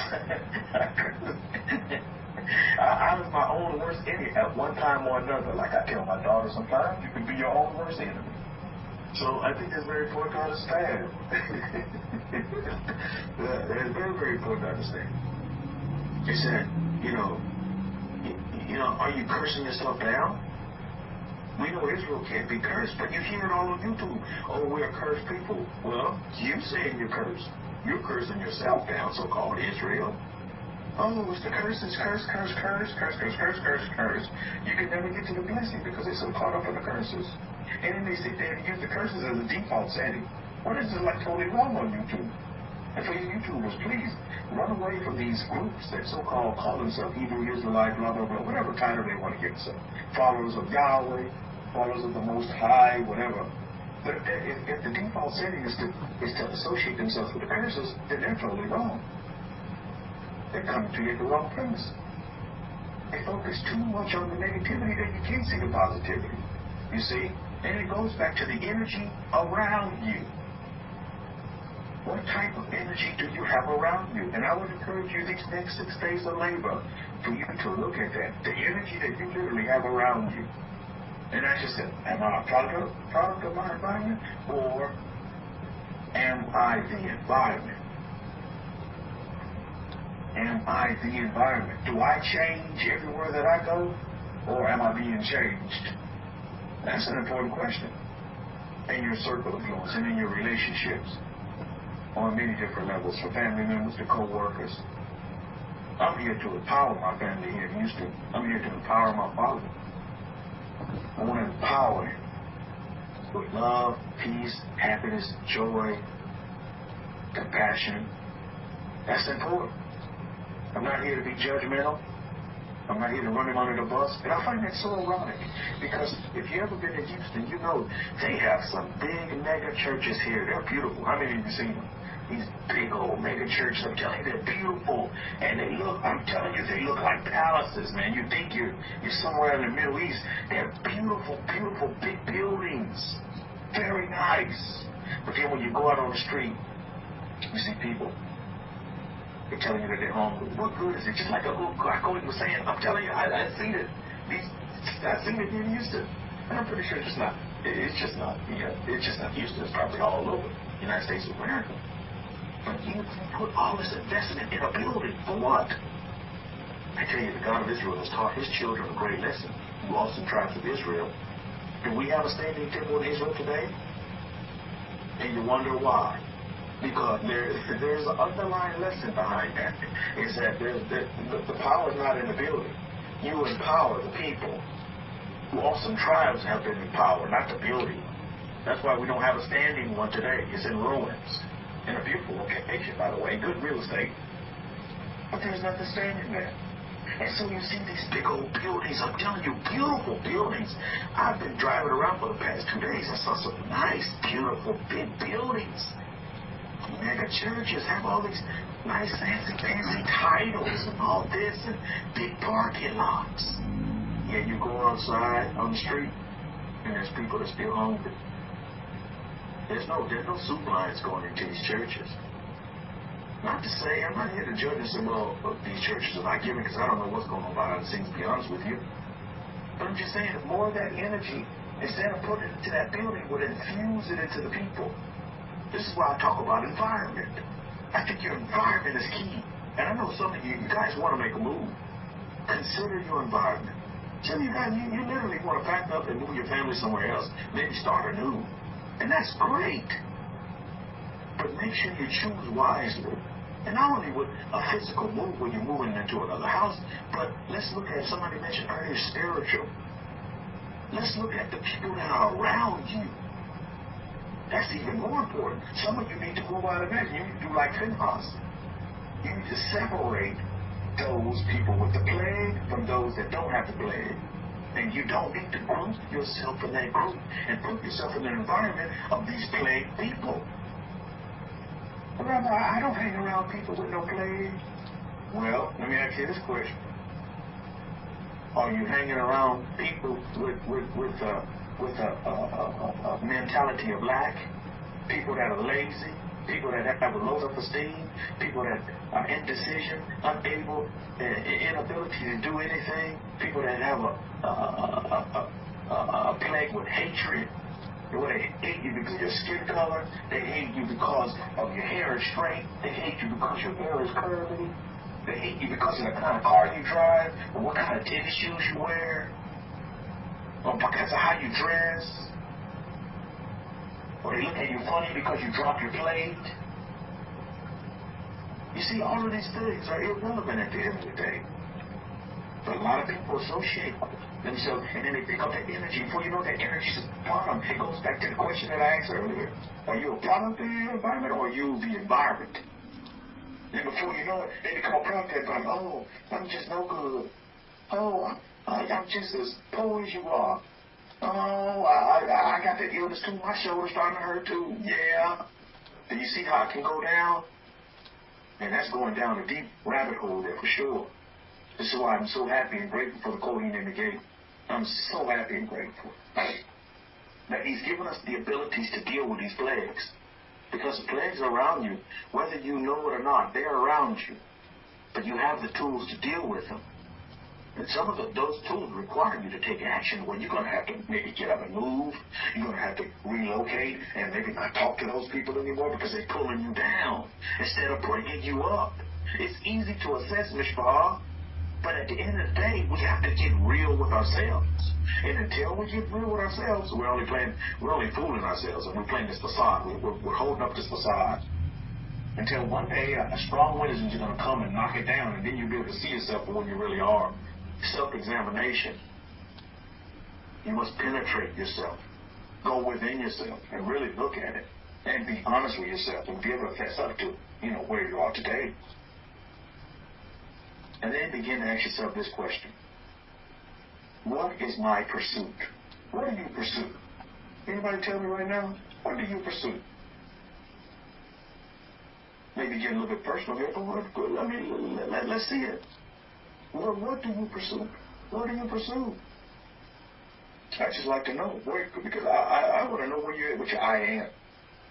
Or are you still under mind control? And because mind control will just leave you, with no pursuits at all, because you're so busy with emotions. Oh, he said that to me. Oh, I don't like the way I look. Oh, I'm never going to be nothing. I came from nothing. What do you pursue? What? Shayan says, my own car company. That's what I'm talking about.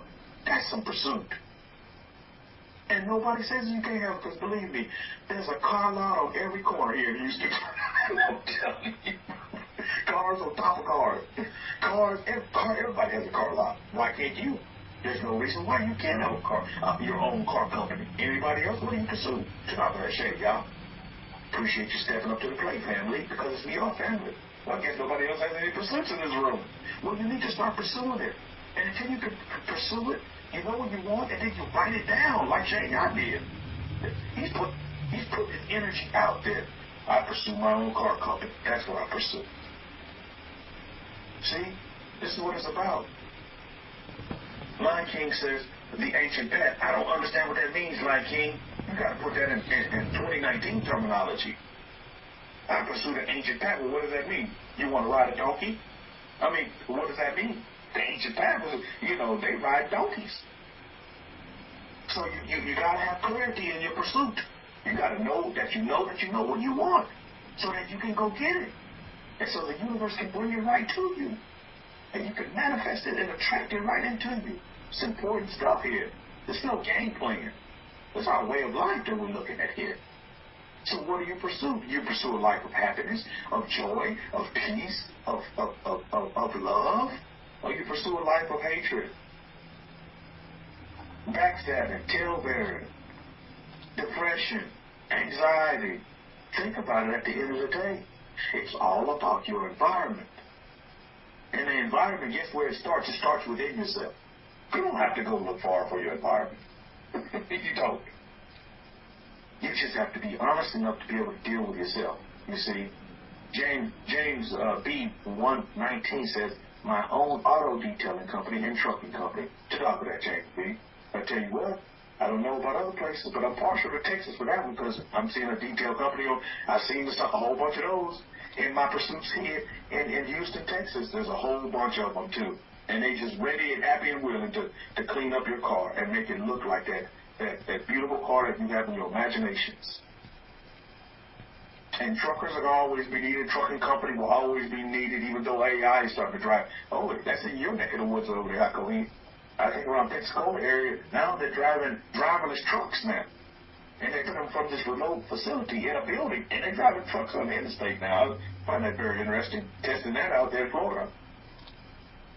So there's a lot of things going on. To top of that, James B., you got to know what you want so you can go get it. What are your pursuits? Ask yourself this question this day. I tell you, that's a great question that came to me. This, being over here in Houston, I'm like, my goodness, these people are pursuers. And they're pursuing. And you know, at the end of the day, you pursue what's going to make you happy. Because you're going to do what makes you happy. You have your joy. You have your peace about you. You don't care what other people think because you know who you really are. And I'm teaching my daughter about who her best friend really is. It's herself. So she has to become a best friend to herself first. All of you, I'll tell you the same way as you, my sons and daughters as well, is make your best friend yourself. Yourself is your best friend. Well, I don't know myself. Well, guess what? You need to take the time to get to know yourself. But Rabbi, I don't know how to do that. Yes, you can. You can do it. You just don't want to do it. Indecision. You see, you're being plagued. Oh, I don't have no plague. Yes, you do. You're plague of denial. You're in denial. You see, so you throw up all of these firewalls to where you can never get to your I am self, to that inner self, the I am that's within you, the God man, the God woman that's within each and every one of you. This world is so beautiful. We've been given such great opportunity here on this earth. We're going to squander it away like our forefathers did? No, I submit to you not. I'm not going to squander it away. I'm going to live a life to my mark. I'm going to help this Christian woman. I don't know about you because that's in my script. I am a helper. So I'm going to help this Christian woman. Believe you me. Rabbi Kefa be y'all faith, I'm going to help the Christian woman. I don't know this woman from Adam, but that doesn't matter. It's our energy that will go out. So I would consider all of you to, you have the opportunity to influence and increase your vibration and your frequency and put yourself in a state of your environment where you want to be. Jacoby, just like Finhouse is going to be, he's the plague slayer. He's slaying plagues left and right. How many of you in this room are a testament and a witness and a watcher to Jacoby slaying a plague in your life? Anybody? Put up a capital P if that's you. You're a witness. You're saying, I'm a product of Jacoby slaying a plague in my life. The plague of insecurity, the plague of lack of knowledge, the plague of not knowing, the plague of ignorance. That's a big one, isn't it? The plague of ignorance. A lot of folks run around here ignorant. My sister will be here in a minute, and she's in the plague of ignorance, running after her rapture theory. And but again, that's where she's at. And guess what I'm doing? I'm loving her through it. I'm not judgmental as my sister. I'm not judgmental over her. Hey, I'm loving her through it. I'm showing her peace, love, joy, happiness, because that's what it's about. I am a helper. I am love. I am peace. That's what's important. Because that's what the world needs to see. I'm not a product of my environment. I am the environment. You see? That's how I roll into a situation. I am the environment. Think about that for a minute. we've been given special status. But a lot of you don't know, but it's happening to you all the time. Let me give you an example. I got up this morning to go eat breakfast in a hotel that you can make these nice little waffles there in the shape of Texas. I think it's pretty cool. So I went down there and I got breakfast, but there was no seating. Everybody had a seat. You know what? This woman came up to me. She said, you know what, sir? We have a seat for you in this separate room. Me and my wife got to eat in this separate room with a TV, this big old room. And I was like, you see, honey, I told you, I'm a king. Look, we don't sit with those other people over there. And I thought that was totally awesome. And I gave thanks to the God of Israel. Me and my wife eat in this separate room. People would come in and look like, well, who are these people in there? Must be some special people. We surely are special. We're special people. We're special. I mean, people, they didn't want to eat in there, say, yeah, they would come in there with, but they saw us in there and they looked like, oh, this room must be off limits to me. Okay, this big old room. I'm telling you, this big room, nice, romantic, big room in there. We in there all to ourselves while everybody else is finding seats out there to sit down and eat. I gave thanks to the God of Israel. But you see these things. You see these things happen in your life all the time, but do we acknowledge them? You know, the universe is showing us in our lives how special we really are. We're special people. We're special people. And then we went out. Then we went and ate at this Chinese restaurant here. I mean, real Chinese food here in Houston. And I thought it kind of apropos. I said, I'll go you the picture. And the name of the restaurant was called Tiger Noodles. And you know, I go eat these the Tiger. So it's called Tiger. I'm telling you, they make the hottest noodles you ever want to eat. I like hot noodles, like really spicy noodles. So there's really good noodles in there. And so, you know, we ordered this food, and the lady, she gives us free food. She said, this big old pot of free food. I was like, what is this? We didn't order this. She said, oh, this is on the house. This is free. I was like, wow. So I thank the universe for that. See, things come to you. You attract things to you by your energy. I'm trying to teach my daughter that. You see, because my daughter want to hit you with some negativity. Here she goes. Oh, well, I was reading the reviews, and everybody gets a free something on this time. I said, no. They said, no, it's the positive energy. They give free to everybody. Well, this is why Tiger Noodles is one of the best Chinese places, because they give free to everybody. They're givers. This is what makes them great. You see, you have the opportunity every day in your life to acknowledge things for positive energy or negative energy.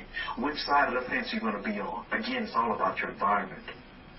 Which side of the environment stick are you going to place yourself? And you need to catch yourself every day, because you have an opportunity to do so. You have an opportunity to run, or you got to say to yourself, am I going to be influenced by my environment, or am I the environment? What's your answer to that right now? If I ask you this question, are you going to be influenced? Are you influenced by your environment, or are you the environment? What's your answer? Come on, write it down, Mishpah. You see, because you don't want to come with the plague of laziness. Don't have that plague. Don't have that plague of being lazy, because lazy people can't be successful. You see, I believe in working smarter, not harder, but don't be lazy.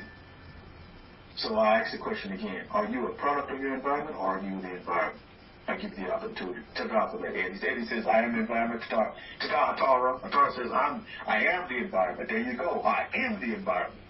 See, that's what's important. Don't be lazy. That's the plague, by the way. Don't be lazy. To God for that, shake out. Don't be lazy. You see, it's easy, you know, as you students of nature. I'm trying to teach you something this day. Don't go by so much what people say or what they think. Go by the actions. All of you are taking action because you're taking the time to be key warriors and you're texting this in. And then before it's getting into your subconscious, if it's not there already, I am the environment. You're not dictated by what happens around you. So what? It's raining outside. Guess what? It's sunny where I'm at. Think about it. You have the opportunity right there to change the whole environment. Well, everybody's saying, no, I'm going to be happy. I'm happy. The person just told you this, so what? I'm still super happy. And I'm super humble to be able to be with you right now. You see? Torah is right. Torah says laziness gets you nowhere. That's so true. But that's a plague to some people. Laziness. And it needs to be dealt with. Just like insecurity, just like depression, just like anger, just like hate, just like fear. All of these are plagues. And they dwell in your mind because you're controlled by your body. You haven't switched over to being run in the subconscious mode. You're still mind controlled by some folks. I'm not claiming that for none of you. I am the environment. So here's the next step. You have to decide, what kind of environment do you want for yourself? That's the question I have for you. What kind of environment do you want for yourself? This is not about religion here. If you need to put some kind of religious talk, you're in the wrong place. Religion is so far in my rearview mirror that I can't even see it. There's no such thing as religion. It's a way that you live. How do you want to live your life? My daughter right now wants to live her life eating Chinese ice cream. And she's very happy. Look at her smiling. She's very happy. Oh, she got Chinese ice cream. She has an iPhone. Oh, she's a happy. See? That's important. That's what she likes to do. And it makes her happy. And it's your mom, but she's happy. So at the end of the day, you want to do what makes you happy. In your environment. A happiness environment, an environment of peace. Peace, that's a big one. Because it took me a long time to get to an environment of peace. Why? It's because I attracted and I put the wrong things in my life and I had to get rid of them. I'm noticing that now. I'm just going to be real. I'm going to be real with you. I put things into my life that were wrong for me, thinking that I'm helping others, but they were just totally wrong for my life. Wrecked and ruined my life for a time. Learned some great lessons behind it, for sure. I thank the universe for the experience, but now I understand that I'm in control. I'm not controlled by the environment. I am in full control. That's what my books tell me. I've been given dominion over this earth. I'm responsible, like I tell her all the time. I'm responsible. I'm responsible for Ariel. I'm responsible for my daughter. I'm responsible for my John. I'm responsible for my wife. I must be accounted and held responsible. That's a lot of responsibility, right? That's a lot to undertake, but it's real easy when you have the plague-proof material that'll help you, that'll boost your vibration and keep you in a state of being. Because I want to be in the state of being, not in the state of, in the future or in the past. No, I want to be now. I don't want to be then, and I don't want to be in the future. I want to be right now. And that's the question you need to ask yourself as well, your best friend, yourself. It's what do you want to be? It's all about being. What do you want to be? And to God for your responses for those that know what they want to be. And if you're still trying to work it out, believe me, I'm not rushing you into it. You see, because I don't go by the clock time. I'm not rushing to anything. You take all the necessary energy that you need to get to where you need to get. Clock time, that's another facade out there that's leaving people astray and stressing folks out, trying to keep up with the clock time. I don't have time for clock time. I'm living now. So you should decide where you want to be, where you want to go. Take yourself out of these environments that are doing you wrong and around people that come at you for bad intentions. You see, because just like, Balaam understood and realized just because you come with bad intentions don't mean you can put them on the people. You're the awesome tribes of Israel. People may come at you with bad intention, but that don't mean it's going to work on you. Because you're in a total different environment. You see? No matter what they tell you, they can't harm you, they can't do nothing to you.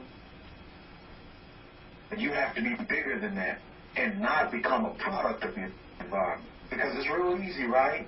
When somebody tells you something that you want to come right back at them. Isn't it easy to do that? Some of you see it right with your, little spits and spat you have with the husband and wife. She throw you a left hook, you want to come with the right hook.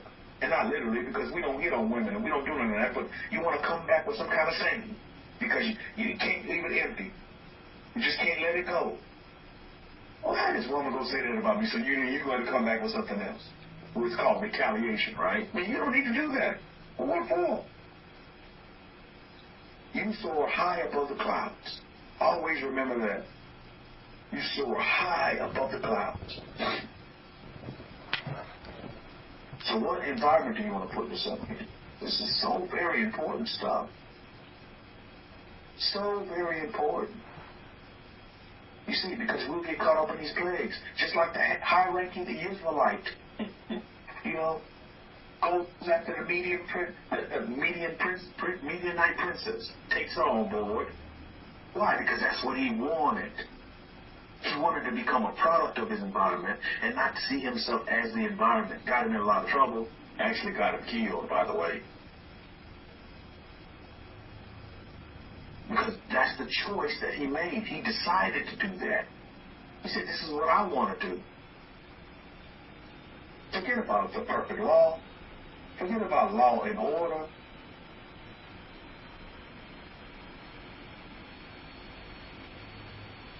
See, these are things that we have to look at and examine going forward. We talked about what do you want to pursue, but I think we cannot go any further without talking about blocks. Balaam realized that he was blocked. There's a lot of blockage that happens as well. As you go to manifest, as you go track the things that you want, blocks can come in the form, just like with the Israelite officials, you saw it, can come in the form of a Midianite princess, can come in the form of a J-Lo, can come in the form of a Celine Dion, and all these other people, can come in the form of a Denzel Washington. That can be a block to deter you and take you off the path. Sometimes you're blocking. They can be mental blocks. Most of the time they are, besides the physical ones. I had many mental blocks when it comes to women. My goodness. I always picked the wrong one. Well, I gained a lot of experience out of it. Now I know I'm in the Shemayim. I'm in the heavens now. Baruch Hashem. With my wife now, because she was everything that I was looking for in all the different women in one. In one woman. Baruch Hashem. And I thank the universe for that. Everything that I could find good in several different wives, I found in one wife now. The universe compacted that into one. Isn't that beautiful? That's my story. That's real. And that's my song as well. That's very, very real for me. That's the environment that I put myself in. So maybe some of you maybe want to use that, write that in your script. I mean, you have different things, but maybe you just need to compact all those things into one. For those of you who still, trying to hunt down 2 and 3 and 4, you stop all that. Get you one good one and be happy. Live forever. Baruch Hashem. Live in peace. Live in love. Live in abundance. Live in companionship. I thank the universe for that. Because sometimes we fall prey to the wrong women. You fall prey to the wrong man. How many of you have been there? You understand? These are blocks. And then you may say, oh, because this happened to me one time, then I'm not going to allow it to happen to me again, so I'll never get in another relationship. That's also ignorance. And that's only leaving you half complete. And but you're saying I'm complete, but you can't be complete. Because our books tell us that 2 must come together to make one. Wow, that's heavy, right? But that's our books. And that's so true. I was half of a man until I met my wife. Now I'm full and I'm whole and I'm complete. Our books, what they say to me is very real. I don't just read it like a storybook. I see it in real life HD quality. 5G. So you must be careful of the plagues as well. But if you're plagued by something, and sometimes you may not know it. See, it's going to take the son of Aaron. This is why you got to go to him and seek counsel. Because sometimes you won't know you're being plagued. But there's blocks. And you realize, well, why am I not breaking through this? And why am I not manifesting anything? I mean, I haven't manifested and attracted nothing. So there's a block. And this is why you got to go seek counsel from the Kohen. The block there. It could be a mental block, a physical block. And that block needs to be dealt with because that block is like a plague. And it eats away at you to where it doesn't allow you infinite abundance. It doesn't allow you to reach those things that you seek out for yourself. You understand what I mean, Mishpachah? So you have to go to, and somebody talked about you want to go back, your desire, your pursuit is the ancient ways. Yeah, You want to go to the Kohen because in ancient ways they went to the Kohen.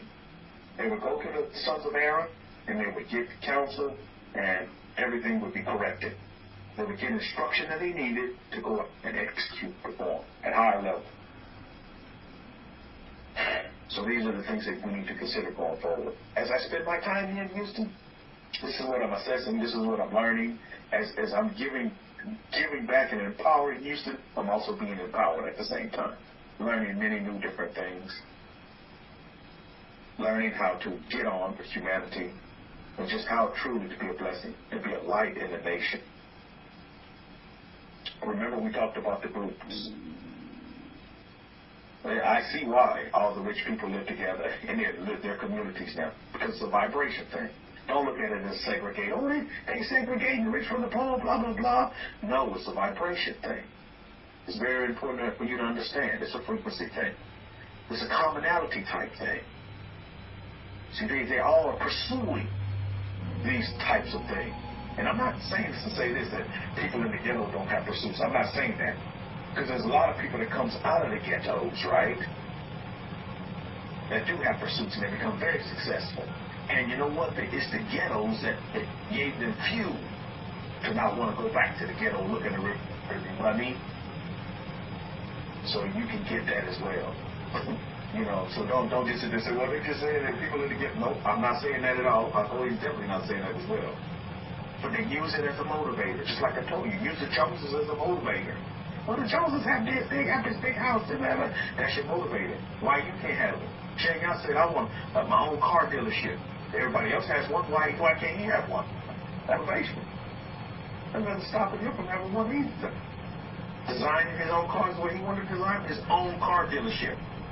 He's not trying to sell the man, or he's selling his own cars because he's not a product of his environment. He is the environment. Because I see it already. I'm gonna go one day, Shane, I'm gonna buy a car from your car lot. I'm telling you that right now. Anybody else want to buy a car off a Shane Lot's car lot? I am. I'm going to buy a car off your car lot, Shane Yacht. Your car. Hashem. So that's what it's about. That's exactly what it's about, Mishpah. You have to pursue and know what you want. And go get it. And attract it. Draw it in. And bring it in. Manifest it. That's so important. Hashem. Thank you to the universe. And so it's all about going back to our environment. I'm going to close it today because I'm going to today's Shabbat. I'm going to spend it with my family over here and infuse and empower them with love and peace and happiness and joy and Hashem. And give thanks. Thanks that we are together here on this earth and we can do marvelous things and help one another and be there for one another and show compassion and love towards all people. You know, Hashem. Thank you to the universe. And back over to you, Akoli. You all have a wonderful Shabbat. And enjoy your families, enjoy your friends. And if you're traveling this week, you know, it's one of the big old travel seasons. Have fun on the highways. Be careful. You know, and put the angels around you for protection. And you guys have a good 4th of July. A great one, actually. And spend time with your loved ones. And remember, to get independence, it starts within. You want to be independent on Independence Day, it starts within yourself. You free yourself from all of these plagues that are out there blocking you. Back over to you, Hakoli. You all have a wonderful Shabbat and a great 6 days of labor ahead. Shabbat Shalom and Shalom Shalom. Todah for that, Rabbi Kefa.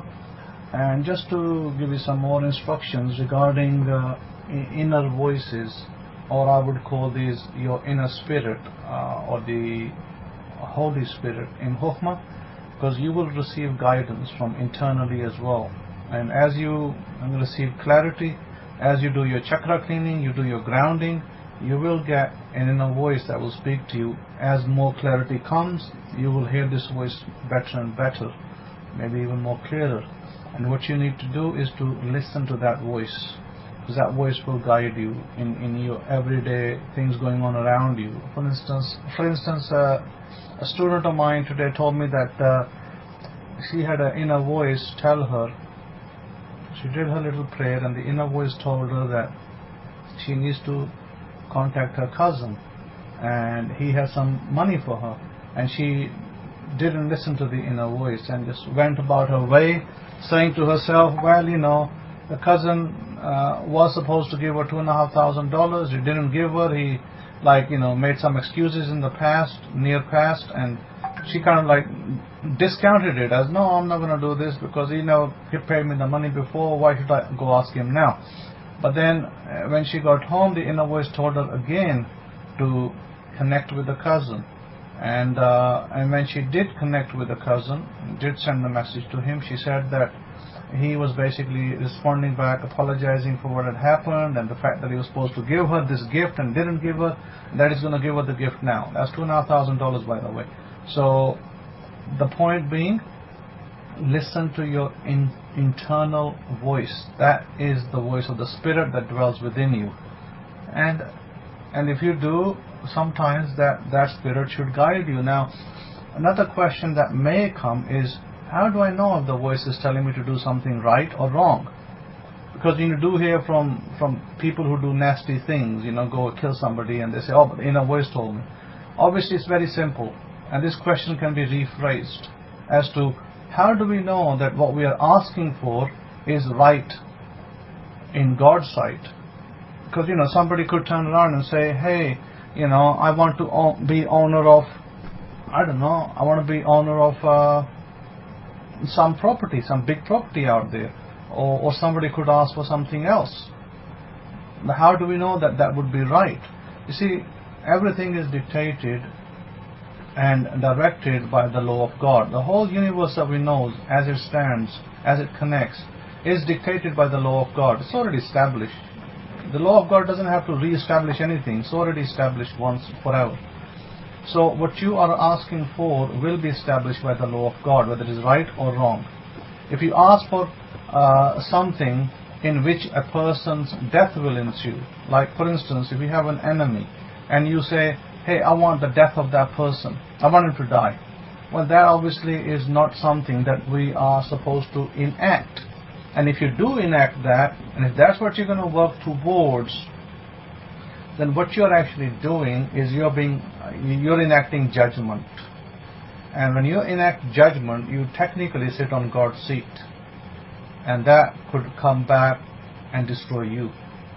Beware of that. Be very aware of you directing your thoughts and your desires to killing somebody and saying, well, I hate this person so much, I want them dead. When you focus your energy entirely on that, and I'm not going to tell you if that can happen or not happen, but I will tell you this much, that the energy will return back to you and destroy you and your family in the process. You may not get there, but the energy will destroy you in return. So be very careful and circumspect about how you use this energy. And karma will come and affect you on top of that. Karma will then follow. Once it destroys you, then karma will follow down your family, your line, your sons and your daughters. So never look to wrong somebody. Now, the other way to ask this question is, how do I help the world? My community, my world, how do I help it? If God is going to benefit me, God is going to bless me, how do I return that blessing? The answer is very simple. Through love.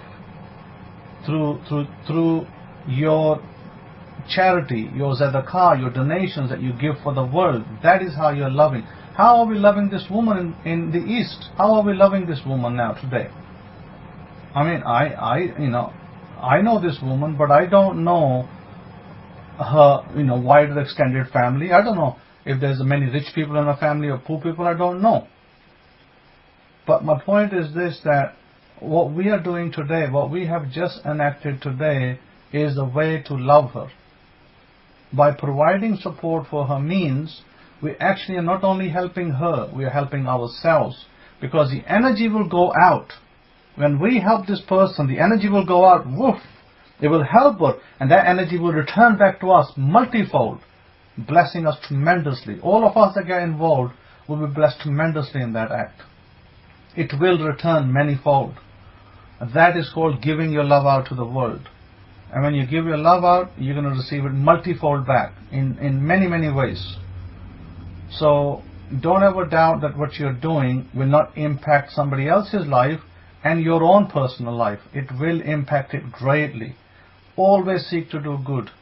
to the other people around you. Even if you find that people are evil towards you and they are nasty towards you, every night I teach you, every night you go to bed, the first thing you do is you forgive the people who wronged you. When you go to sleep, you forgive the people. You say, I forgive everybody that wronged me today. And you seek forgiveness for yourself. I seek forgiveness for myself, Lord God, or however you direct your petitions to God. I seek forgiveness for myself. If I've wronged anybody by mistake, please forgive me. And thank you, thank you, thank you, the Master of the Universe. Thank you, thank you, thank you, Lord. Thank you, thank you, thank you, God. Thank you, thank you, thank you, Universe, for my life. So these are very important actions that we need to take daily. When you wake up in the morning, come into the gates with praise and thanksgiving. Come into the gate with praise and thanksgiving. You don't come in the first thing in the morning, this, that, and the other, and the third. Come into the gate with praise and thanksgiving. Come to God first thing in the morning with praise and thanksgiving. Before you commit yourselves to your other endeavors, your scripting, your visualization. You're going to do your visualization first thing at bed. You're doing that in your bed, basically, or maybe you're sitting on your couch in the dark.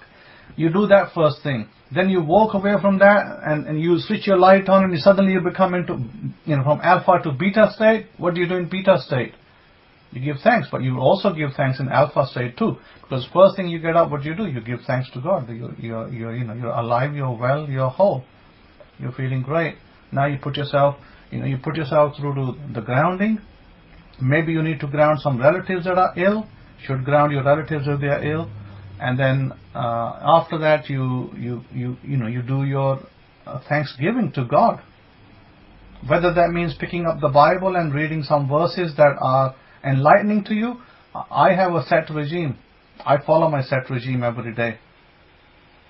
So my Bible is always on top of my couch, and so is my Siddur. It's always on top of my couch, and I follow my set regime every morning, irrespective of what happens around me. I don't care who lives, who dies, who's born, and who's about to die. This is a regime I follow, and I have been following for many, many years, and I stick to that. So this is why I highly instruct you: come into the gates with thanksgiving, and then God will return that back to you as well in many, many, many fold. Look to do good to people.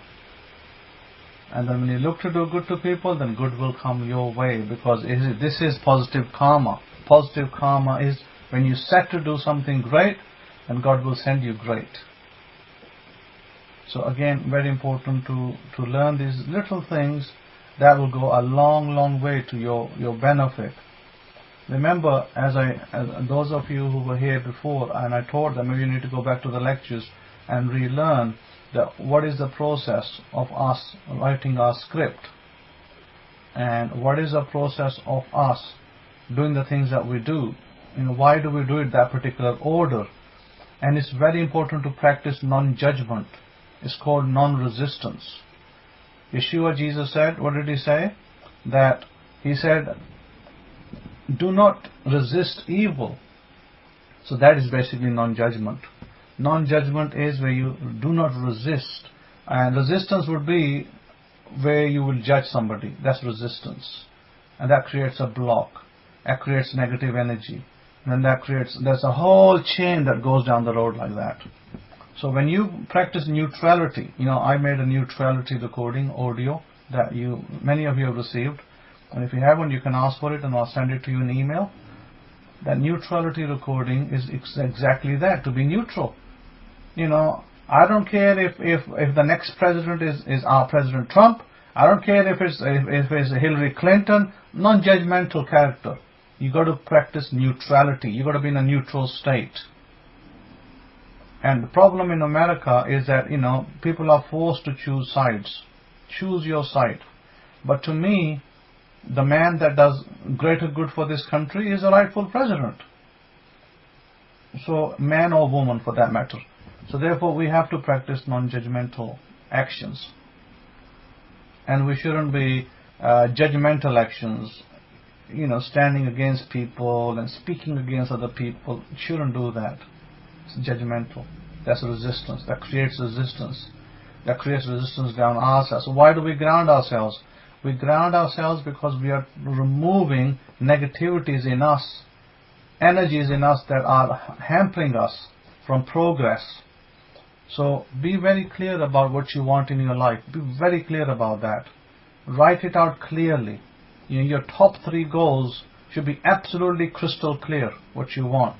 And yeah, you can tweak it here and there, like if you wanted to buy a car and just you change on the color, sure, you can change the color of your car. You can change it in your script, no problem. But be very clear about what you're desiring, and then work on it, and it will come to you. But you got to be very clear. That's your intention. Your intention is to be very clear what you want. After that, you need to be very clear about doing your scripting and doing your visualization. Very clear about it. Relax and do it. Because God has given you power, and it's within you. Depends if you're going to use it or not. A lot of our people are sitting on their hindsight, sitting on their hinds. It's not using that power. They're waiting for somebody from outside to come and lift them up. Yet the power is within you. The power has been given to you, Israel. The awesome tribes of Israel have been told that there is a commanded blessing on you. No one is permitted to curse you. But you can curse yourself, as Rabbi Kefa illustrated the point. You can curse yourself, but don't do that.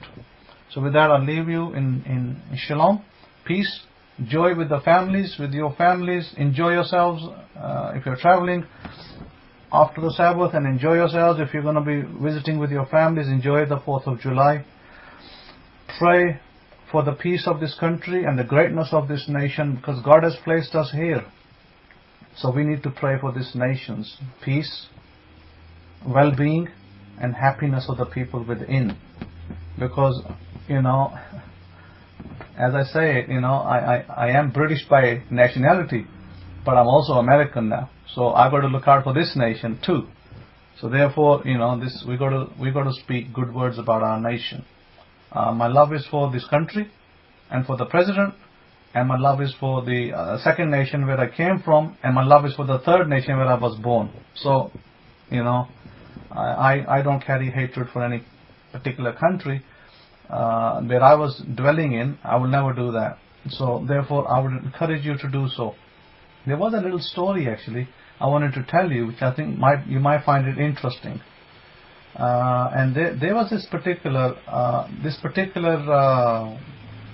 person, and this person was from the era of when Pakistan and India were one nation. And let me just see if I can find that story, because I found this story really very interesting. This person was the prince of a state called Hyderabad in Pakistan today. And this state apparently, I really found this story really fascinating.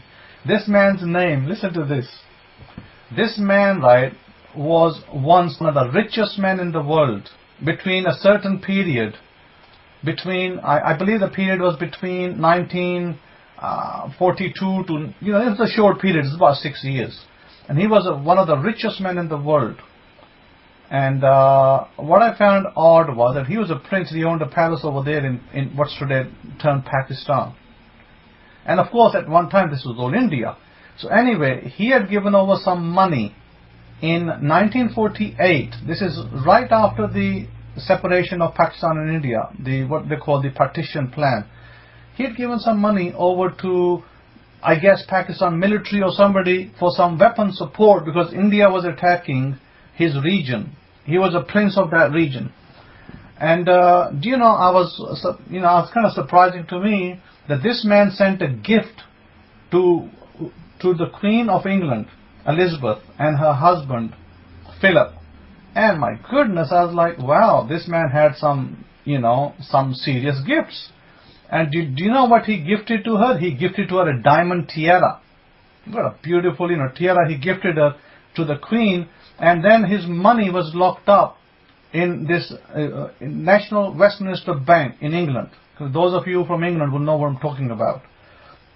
So the National Westminster Bank locked the money because there was a dispute on it. Pakistan was saying it belongs to us for some military help we gave, and his sons were saying, and he was saying, no, this money should come back to us because we didn't get the necessary help we wanted to fight the enemy, or whatever they termed the enemy at the time. I guess it was some Indian forces. And in the end, what happened? That money was locked up. The $1 million, sorry, not $1 million, £1 million. It was £1 million, which is probably about $1.1 million today.